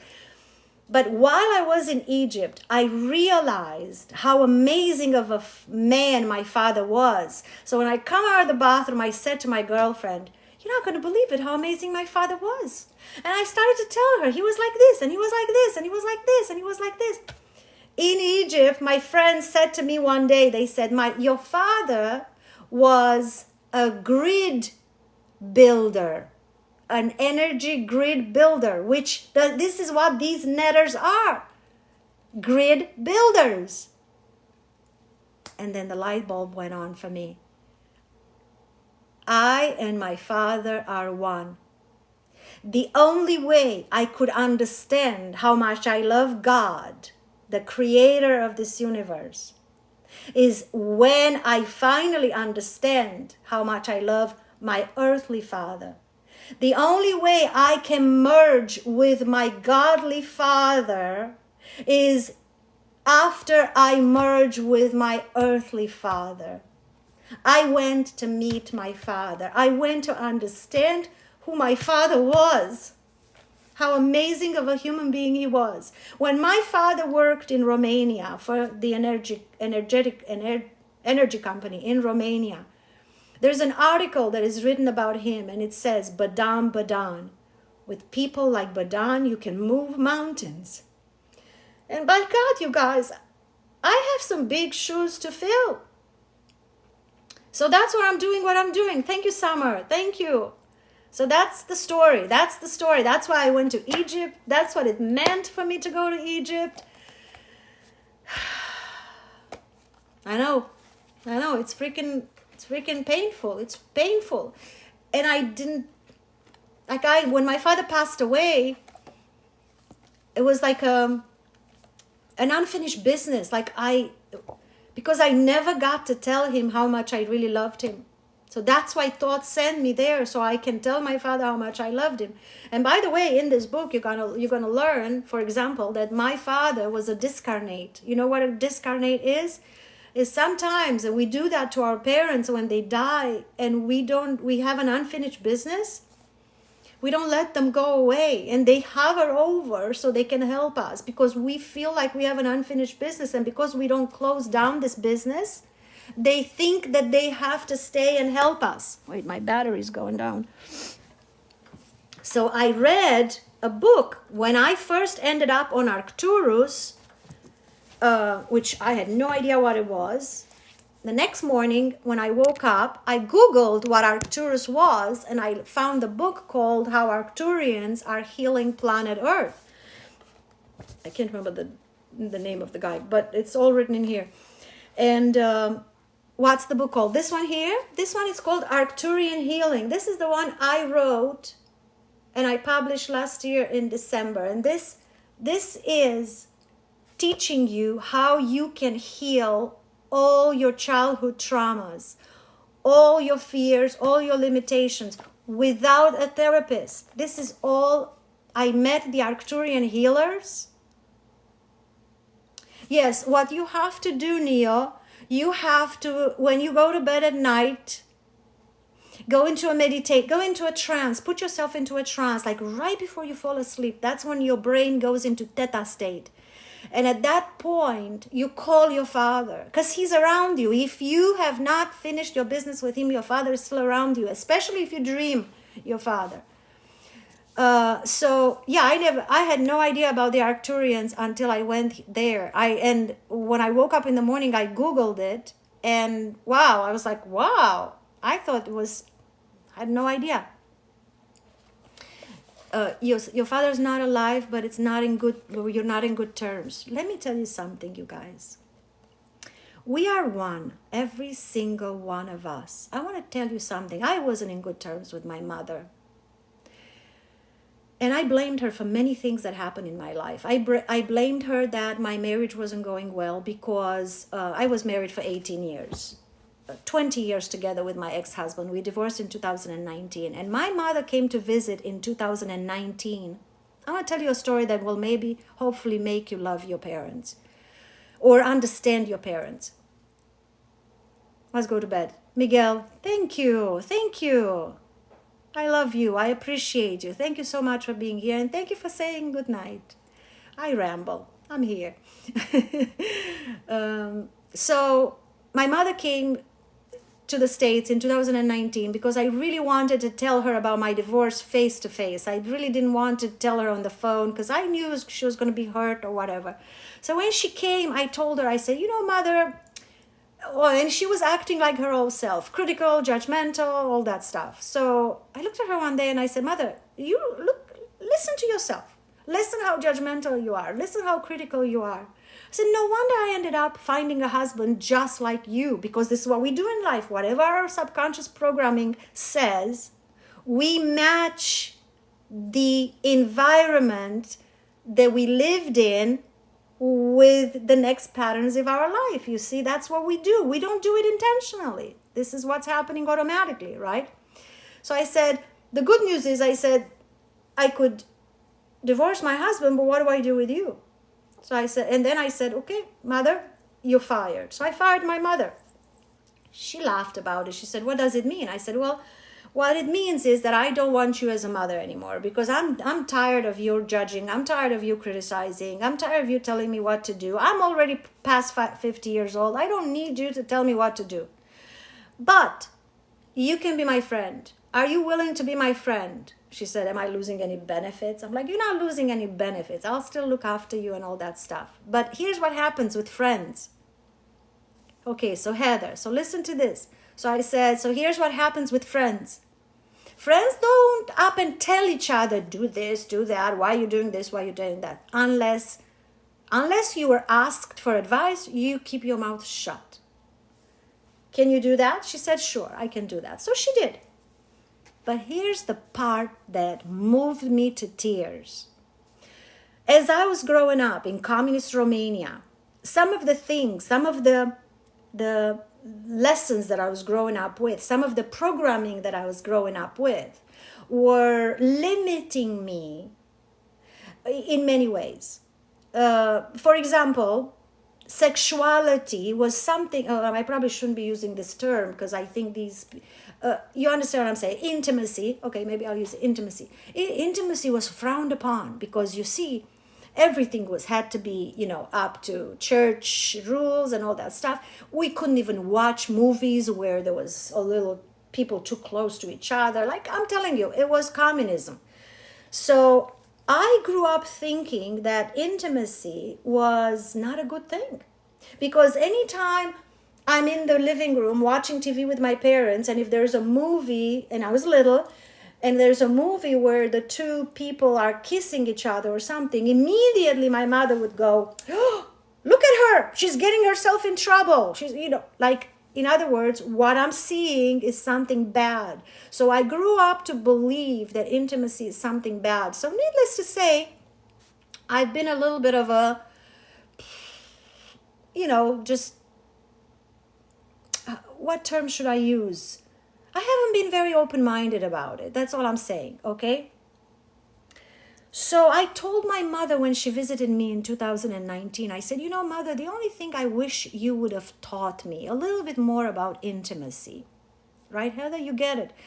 I said, I wish you would have taught me how to be a woman, how to look after my, femininity, how to, how to have great, and I'm trying to use code words so then I don't get my video, because I think it happened one time.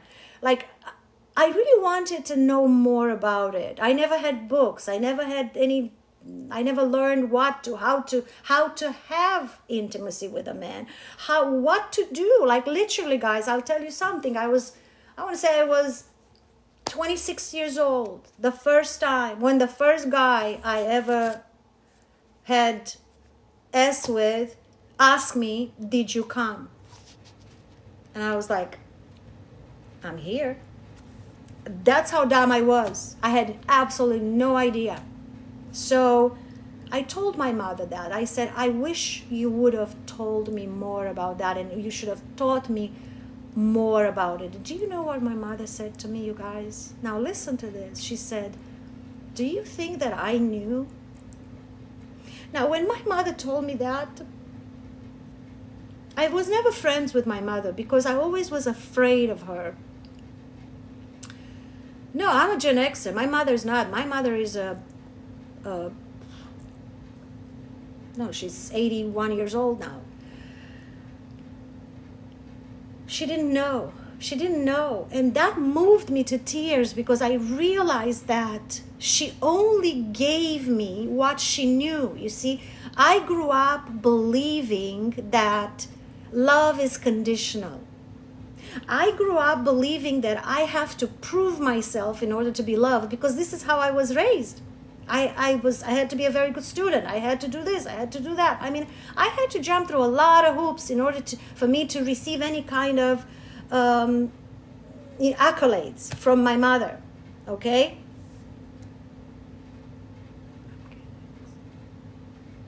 So what I'm trying to say is this. Our parents love us only the way they know how to love. Remember that. Our parents only love us the way they know, the way they were loved. And it all stems from ancestry. If my mother was born in 1944 in Romania during the war, Second World War. Do you know what they had to do? She was a little baby. I'm going to have to get up and put my air conditioner down a little bit because it's hot. No wonder I'm getting steamy here. Oh, my heater is on here. Let's turn it. I'm going to turn it to 74. Cool. My heater was turned on. Look at me. So that's what I'm saying. So in 2023, beginning of 2023, I went to visit my mother because we did not see each other since 2019 until 2023 because We didn't vaccinate. I didn't vaccinate. She didn't vaccinate. Are you Romanian? I'm Romanian. Yep. Nancy, thank you for being here. Oh, you are a Romanian? That's so cool.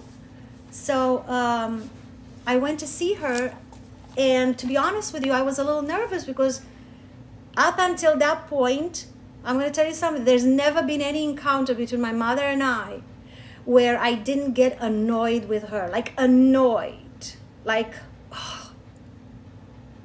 wanted to leave or all that stuff, right? In 2023, I spent 3 weeks with my mother, and there was not even one incident in which I felt like she should do something different or she should say something different. More creators want to co-host. I'm not sure what that is. So for the first time in my life, in a half a century, you guys, for the first time in my life, I finally looked at my mother like the beautiful child that she is. I gave her the love that she did not get as a child. So if you want, I want you to leave with this here tonight. I want you to leave with the understanding that your parents are not treating you badly because they want to treat you badly. They don't know anything different. They only give you the love that they have. If you have a bag full of apples and somebody's asking you for pears, how can you give them pears if all you have is apples? It's like that. It's that simple, you guys. My dad's parents came over here in early 1900s. That's so cool. Where are they from, Nancy? I love your view on this. Thank you, Sam. Thank you. Look, man, it took me a long time. It took me a long time to get where I am, but I've worked so hard on myself. I've worked so hard on letting go of all the fear, of all the limitation.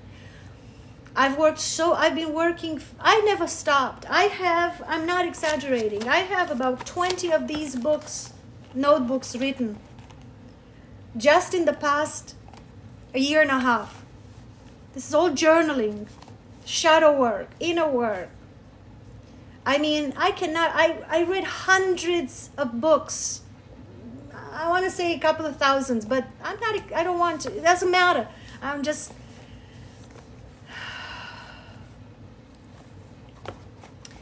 going to tell you something, Summer. You and your mother are one. The only way you're ever going to heal your soul is you heal the relationship between you and your mother. That you have to. If you want to raise your consciousness to the one of God, you have to love everyone as if they are you, because they are you. What did Jesus Christ say? And by the way, when I speak of Jesus or God, I do not speak religiously.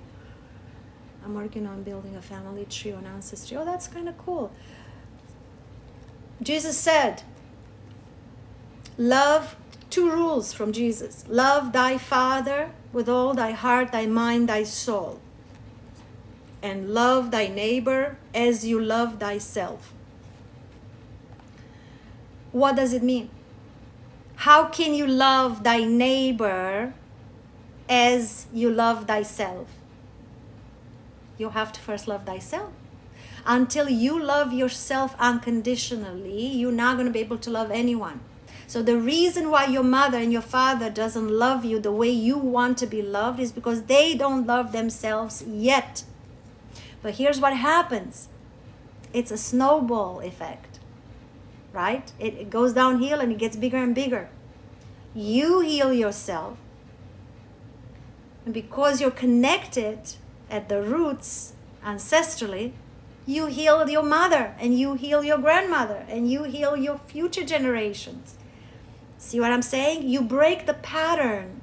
It's a curse. It's a generational curse. But you break it by healing yourself. That's what I did with my family. It's too late in the night to be crying like this. Cry. It's never too late to cry. You got to let it all out. Live with it. Love it. Love every single part of you. Yes, let them flow, Amy.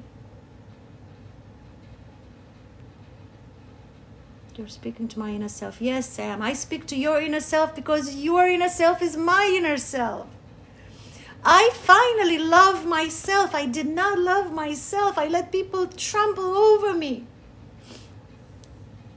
Yes, I jumped through all kinds of hoops so people love me all my life. And I finally realized that I don't need anybody to love me, or I just need me to love me. And I started to do that. And do you know how liberating this is? But when I love myself, then I can love you. Once I have this bag of apples, I can give you everything I can possibly give you. Whenever I love myself, I can love you. Whenever I see myself as God, I can see you as God. You see what I'm saying? I know who you are. You might not know it yet, but I know who you are because I know who I am. And we're all one and the same thing. Can I share a little mantra with you? And write it all down, guys. Write this mantra down. This was shared with me by ayahuasca when I did my first ayahuasca journey in 2020 in Costa Rica.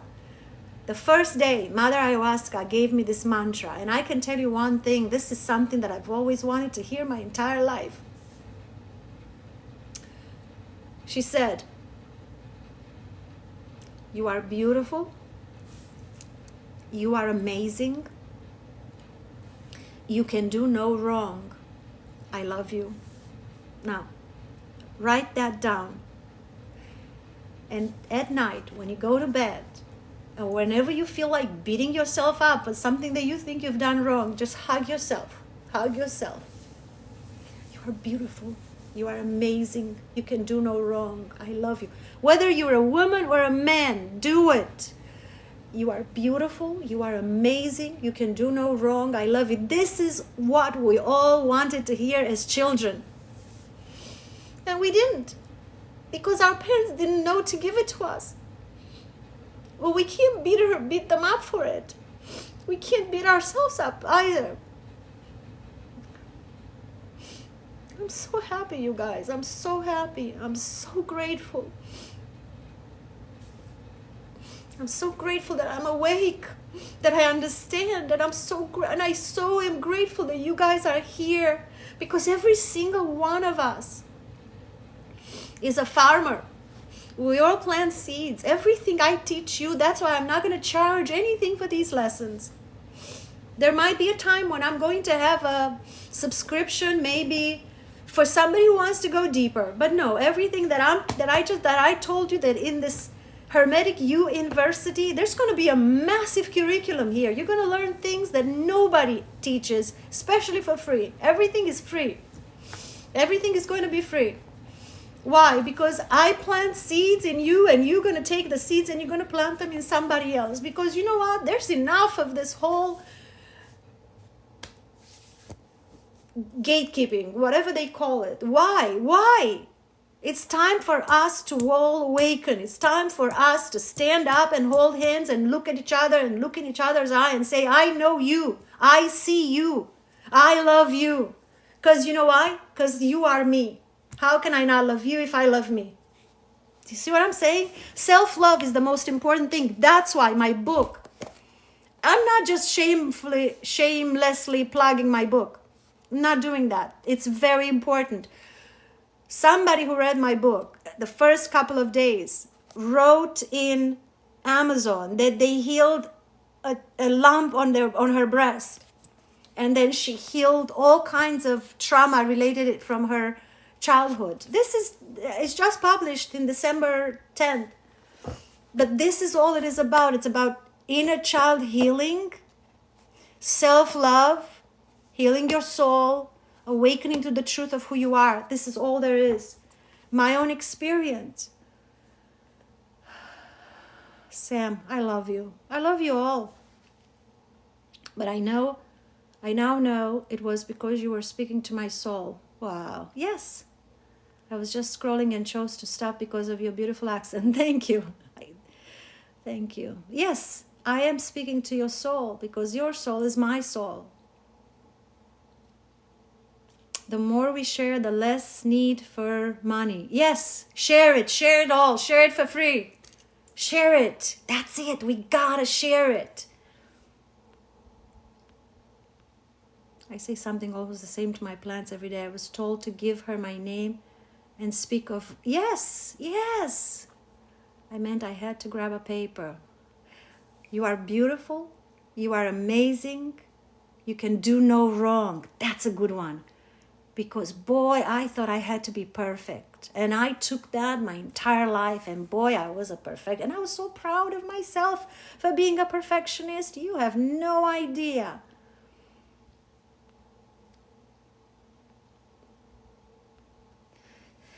You know, I don't have a tattoo, but I said to myself that if I ever was to have a tattoo, I would tattoo right here on the inside of my wrist, remember. Because how often we forget who we are and we blow up or we do something stupid.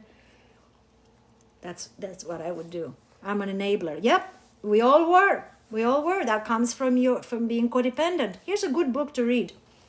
It's called Love and Relationship Secrets. So after my divorce in 2019, at the end of 2019 till the end of 2020, it was during the pandemic, I dated this guy who was a narcissist. I had no idea what... I never met a narcissist that I actually had a relationship with. I mean, my husband wasn't, in Romania we call it, he wasn't a church door. In other words, he wasn't a saint. But it was okay. We had a decent relationship. It fizzled out, but that's another story.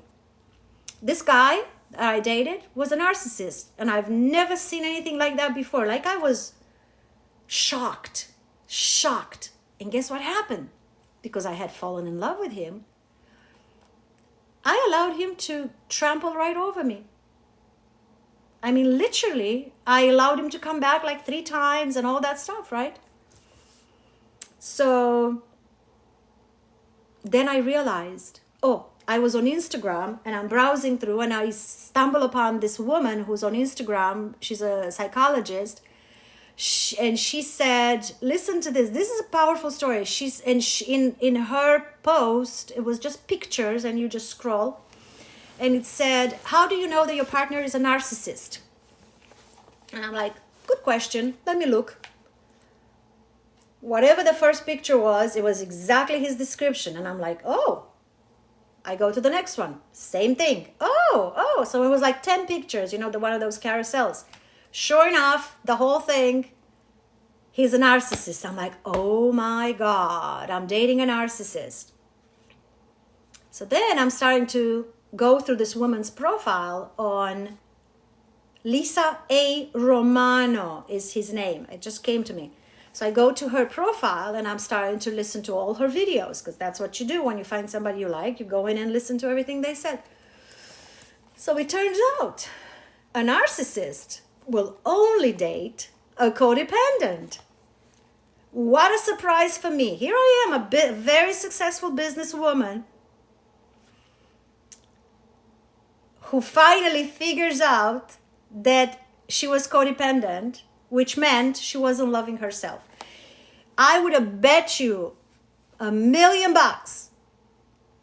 before this incident. I would have bet you $1 million that I loved myself, and no, I am not codependent. How can I be codependent when I am a successful businesswoman? Turns out I was wrong, because codependency doesn't come from your ability of looking after yourself financially or anything like that, or how you run your business and all that. It stems from your childhood. You grow up with abandonment issues, you grow up with betrayal issues, you grow up with shame. And all of that leads you to become codependent in any relationship. In other words, because you don't love yourself, you have to prove yourself to other people in order for them to love you. Because why? Because you're afraid you're going to die alone and unloved. That is the basis of all our trauma, is being alone and not loved. Fear of not being loved. That's it. Fear of not being loved. So I realized that I was codependent. I was brave enough to be honest with myself, and I hired a coach. His book is called Love and Relationship Secrets. His name is David Essel, Essel. It's kind of a quirky book, and it's really good to listen to it on Audible. I really enjoyed listening to him on Audible. It was like talking to me. It felt better. And that's a book that you read with pen and paper. You don't just listen to it. You write, you take notes, and you do journaling, because he asks you, tell me when you did this the first time, tell me when you did this, and you write things down. And by the end of, and when I was working with him, right, was the middle of 2020, it was like June, July 2020, he said to me, so here's what we're going to do. You're going to have to promise that you're not going to date anyone for 9 months. I'm like, oh. You know what I said to him? I said, I'm a very quick learner. I think I can do it in 3 months.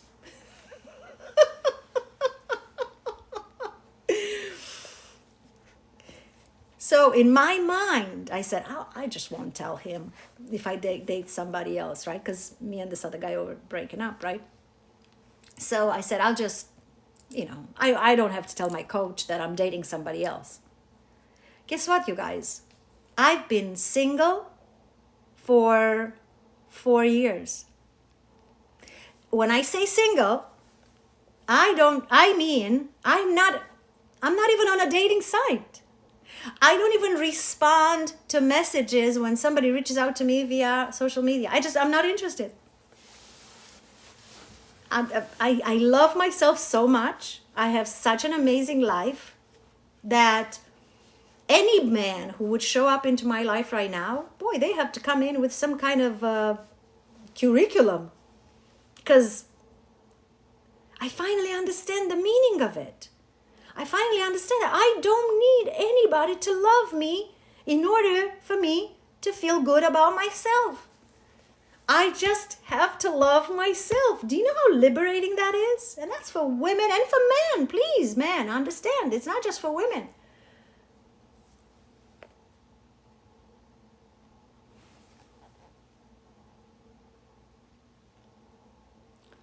Happiest of this level of singleness.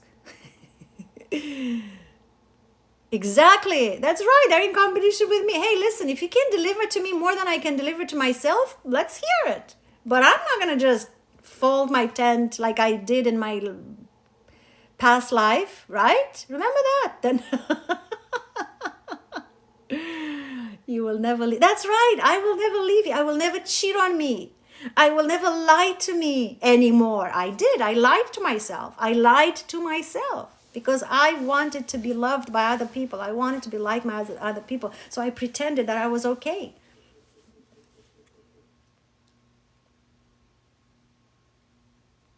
Sam, yes, we think we aren't good enough, but we are, and we are givers because we want to make others happy. And it's time to stop giving.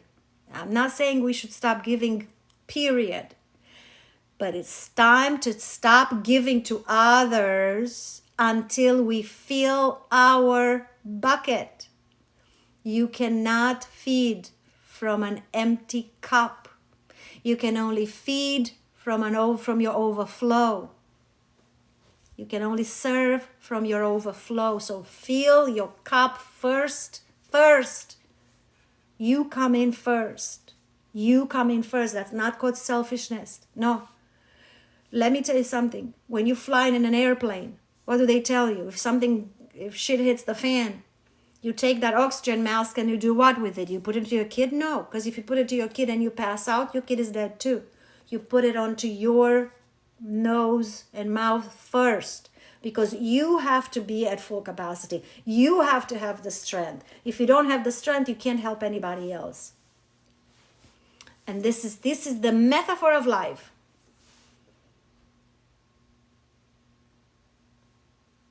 The relationship book called Love and Relationship Secrets. I could probably find it in my notebook, in my library, but I'm not going to spend time because I probably won't find it. So I don't want to keep you guys looking at my closet door. It's my comfortable sofa here. So, and the author's name is David Essel, Essel, Essel.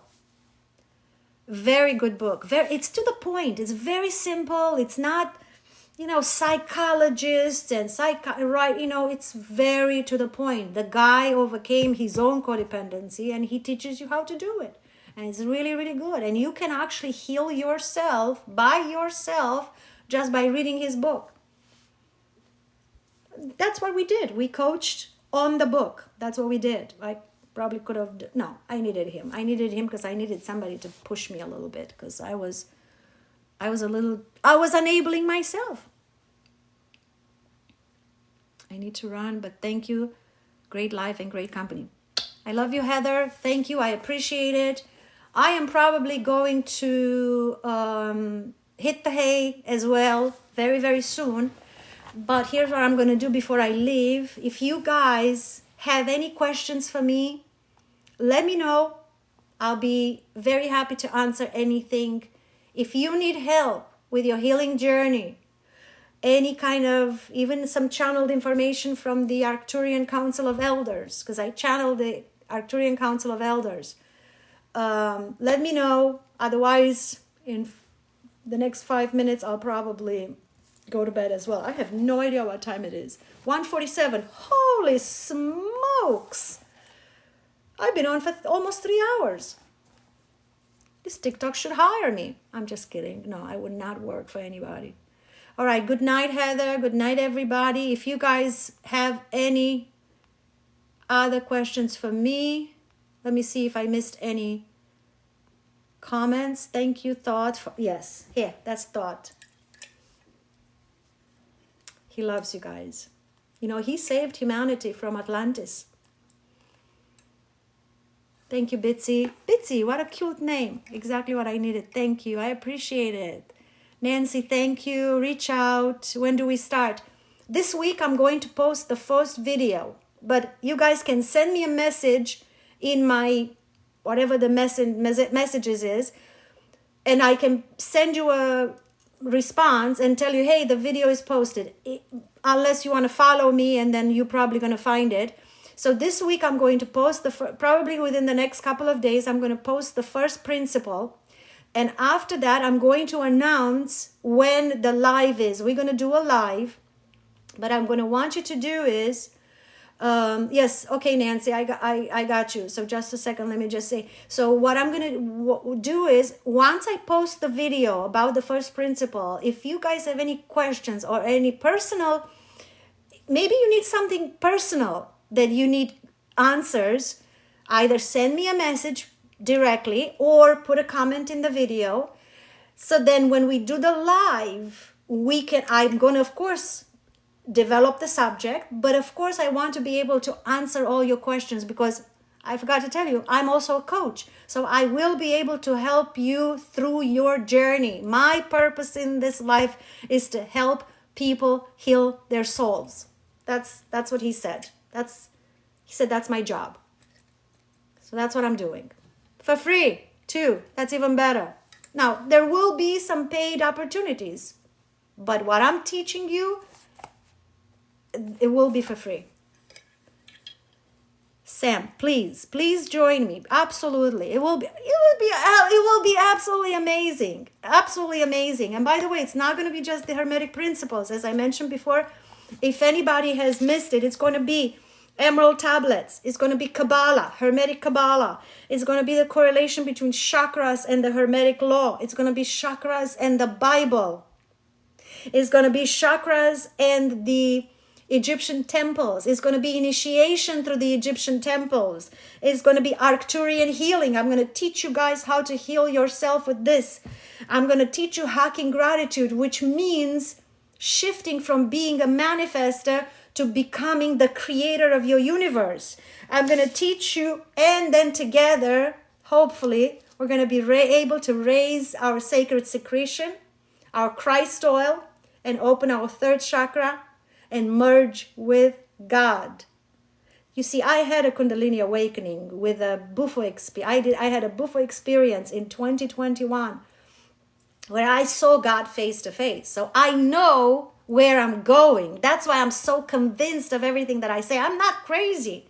I am crazy. Thank God I'm crazy that I was willing to be brave enough to expose myself to over 40 of these journeys, you guys. When I never even smoked pot in my entire life. I mean, I literally just said, I'm just going to trust the process, and I'm going to allow the universe to unfold inside of me, so that I finally understand who I am and why am I here. And I did it, and I woke and I met God.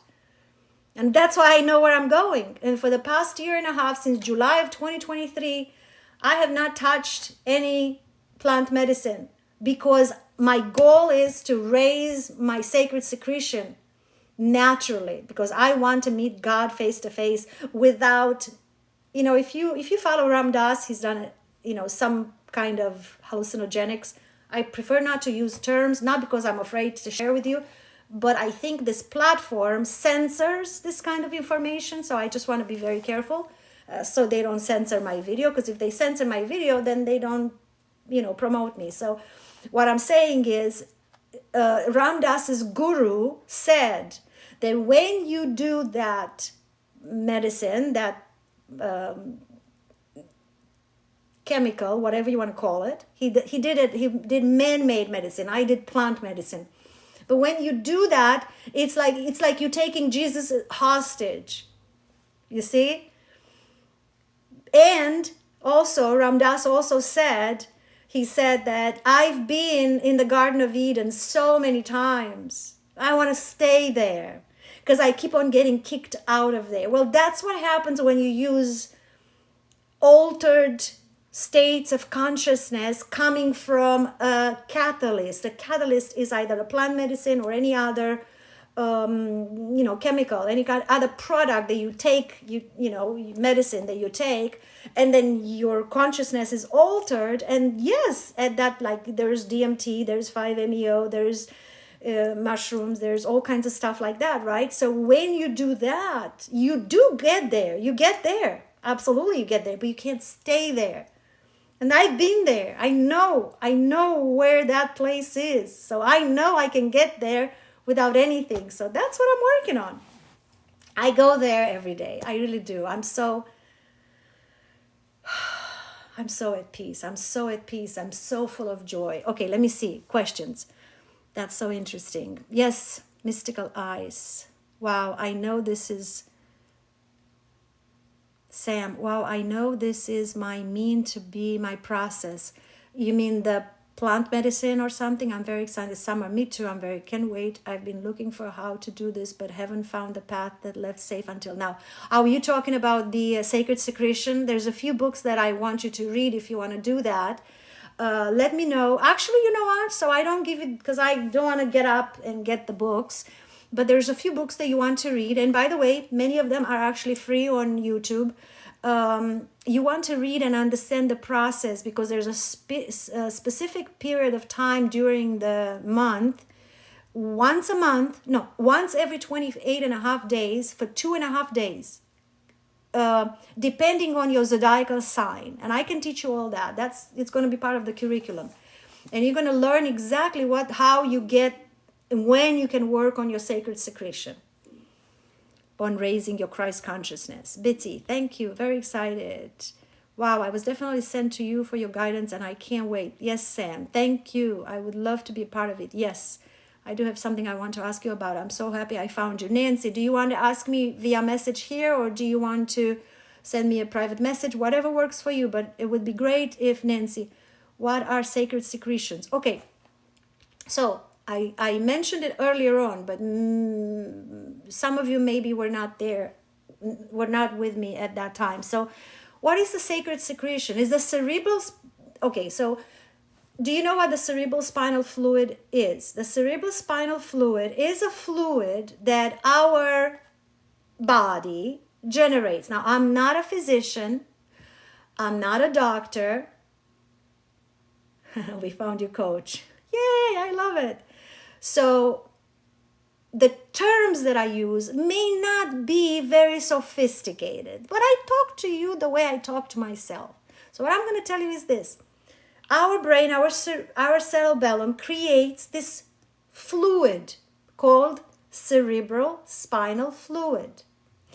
The cerebral spinal fluid splits into two. Part of it goes through the pineal gland and the other part goes through the pituitary gland. The pineal gland is the land of the milk. The color, and that's the masculine. The masculine side of it becomes the one that goes through the pineal gland, and the pituitary gland is the one that turns into color yellowish, like honey, milk and honey. The land of milk and honey is right here between your two ears. The cerebrospinal fluid descends down the two nerves called Ida and the Pingala. And if you've seen the caduceus, which is the symbol of medicine, going down like that, the two snakes, that's what it represents. Those are the Ida and the Pingala. So the cerebrospinal fluid goes down all the way down to your root chakra. And if your chakras are open, and that's why we have to work on the chakras, if your chakras are opened, it would return from the base of your spine all the way back up to the pineal gland. But on the way up, it will collect what is called the Christ oil or the sacred secretion, which is a little drop of oil that smells like fish, right? Symbol of Jesus is a fish, right? So the little that it's created in the plexus chakra every 28.5 days for 2.5 days based on your zodiacal sign. When this Christ oil comes up and crosses the final intersection of the Ida and the Pingala, to crucify in the Greek language means to multiply. Not to crucify on a cross, to multiply.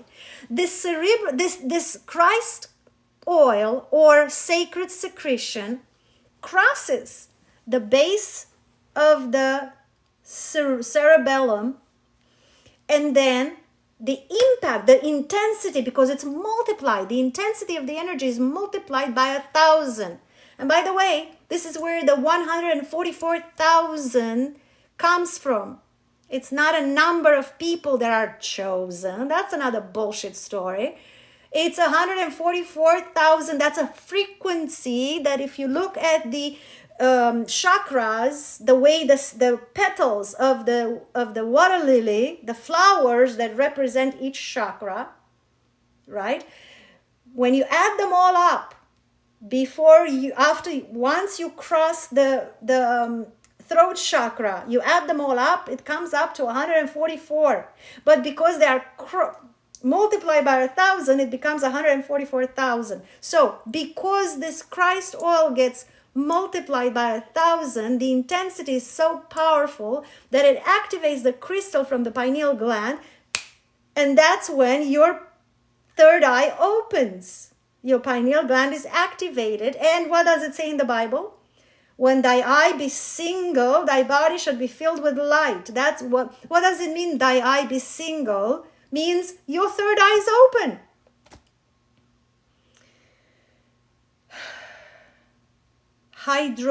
Hydrocephalus.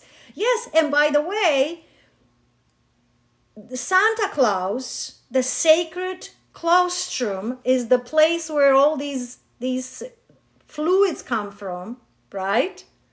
And who's named Santa Claus, right? Comes down bringing gifts.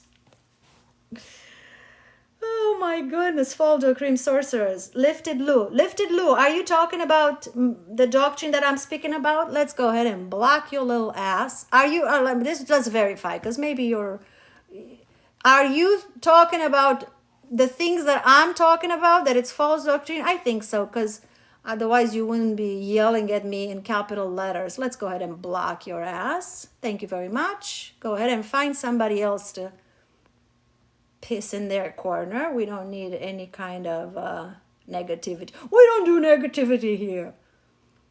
So this hydrocephalus. So a very, very good book to read is a book written by Dr.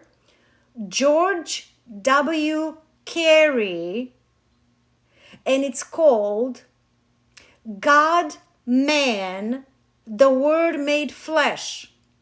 It is also free on YouTube. You can listen to it on YouTube. The book is written in the early 1900s, I believe in 1910 or something like that.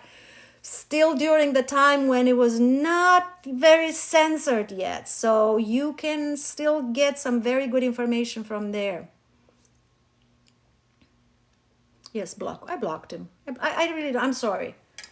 I'm not interested. I'm just not, it's not, what's the name? It's called God, Man. God, Man, the Word Made Flesh. Chiari. Is that name you just mentioned Chiari? What's Chiari? No, the doctor's name is George W. Carey. Carey. C-A-R-E-Y.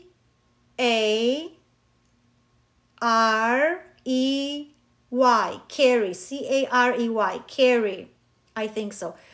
But remember these names. You can write down. God, Man. I believe it's God with the 2 dots. God, Man. The Word Made Flesh. You can't miss it because there's no other book with such a title. And you can find it for purchase on Amazon, but you can also listen to it for free on YouTube. And he gives you, and he's a doctor, physiologist, so he gives you the entire information about the times of the month, how to calculate it. And also, by the way, another interesting thing I haven't even mentioned about, you know, when you're in your mother's womb for 9 months, each zodiacal sign has a salt. They're called cell salts that is associated to. While you are in your mother's womb, in other words, these are minerals that exist in foods and, you know, all over all the things that we eat, right? All the nutrients that we get have these salts in them, right? These cell salts in them. While you're in your mother's womb, you're complete during the 9 months, you receive these nutrients. But the 3 months that you come out of your mother's womb, from the, you know, to complete your 12 months, right? You're lacking. So you're actually lacking most of us, we're lacking 3 types of salts in our body. So in order for our body to function optimally, we have to figure out what these salts are and focus on the foods. I mean, you can take them as a supplement too, but it makes no sense. You can eat them in certain foods, and you can find the right foods and add them to your diet. So then you function optimally. See what I'm saying? All right, kiddos. Unless some of you, unless you guys have any other questions. So wait for a video from me within the next few days, probably 2-3 days. And then after that video, we're going to do a live. And during the live, we're going to discuss each principle in detail. And then if you guys have questions or if you need any help, because by the way, bring a notebook, because each principle will come with shadow work. You're going to heal yourself every single time we meet. That's it. I should probably go to what type of salt we need. Well, Google cell salts. C-E-L-L. Cell salts. Each and every one of us is different depending on when you're born.